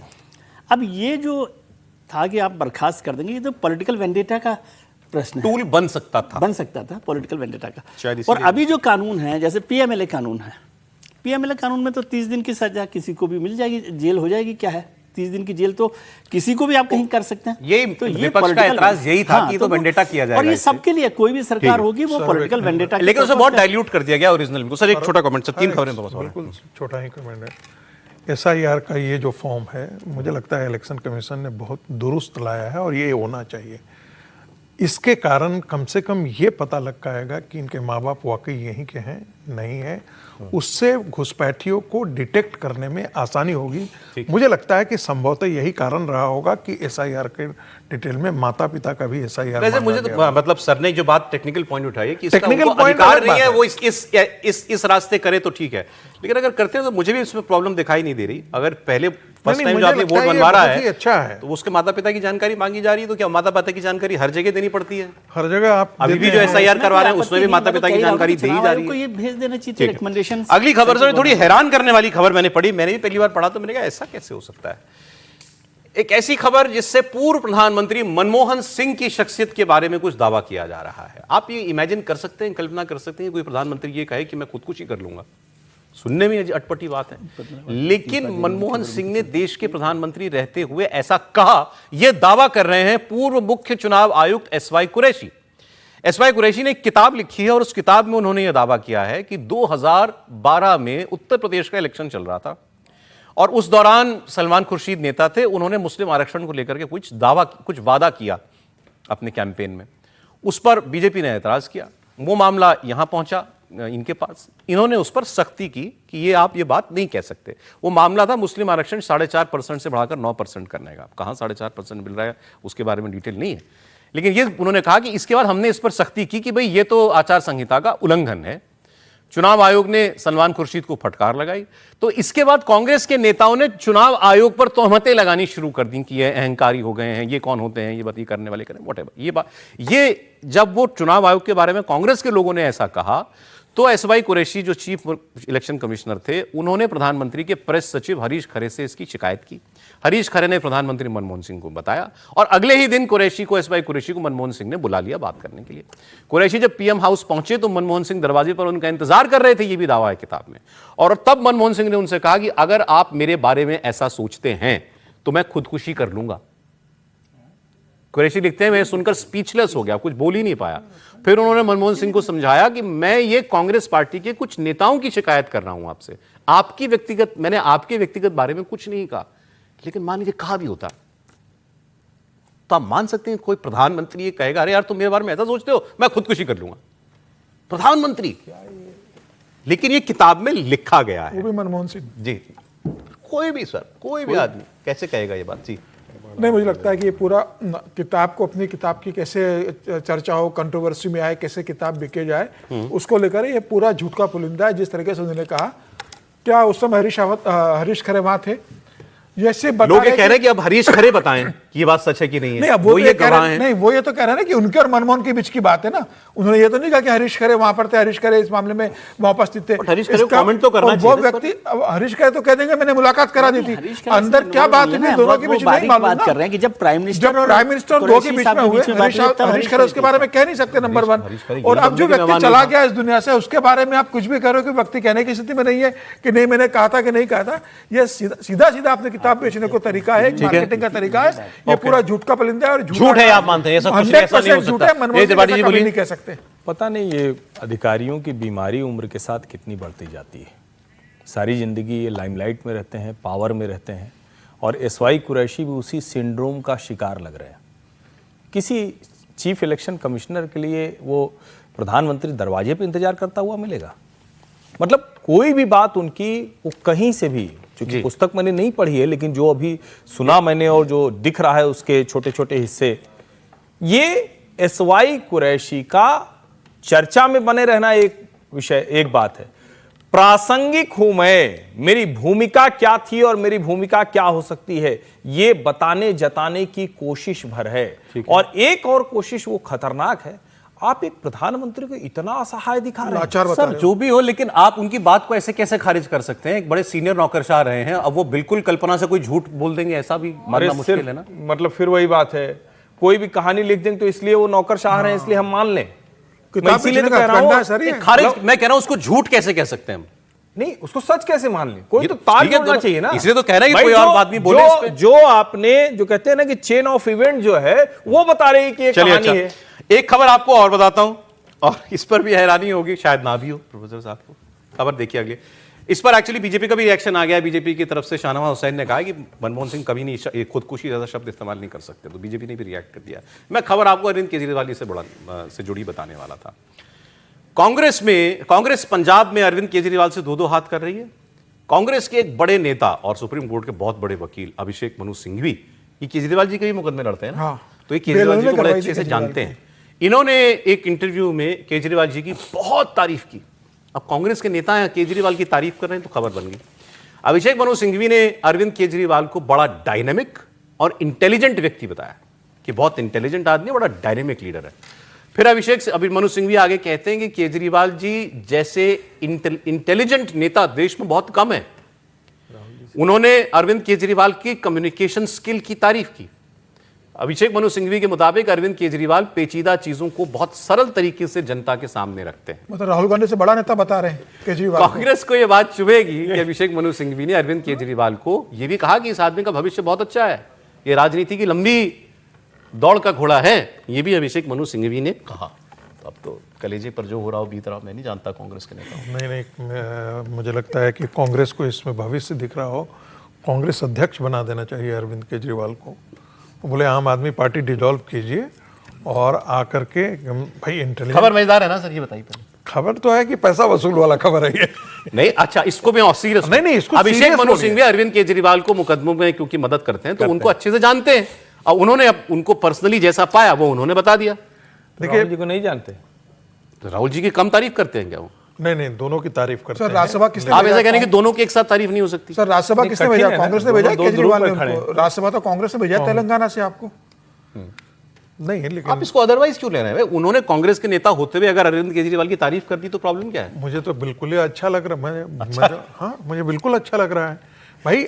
नेताओं में कम आप से कम उनकी असेसमेंट पे कमेंट कीजिए ना। नहीं, बहुत इंटेलिजेंट है, कम्युनिकेशन स्किल बहुत अच्छी है और इनका राजनीतिक भविष्य बड़ा उज्जवल है। ये कहा आप मुझे बोलने दे तो मैं बोलूंगा।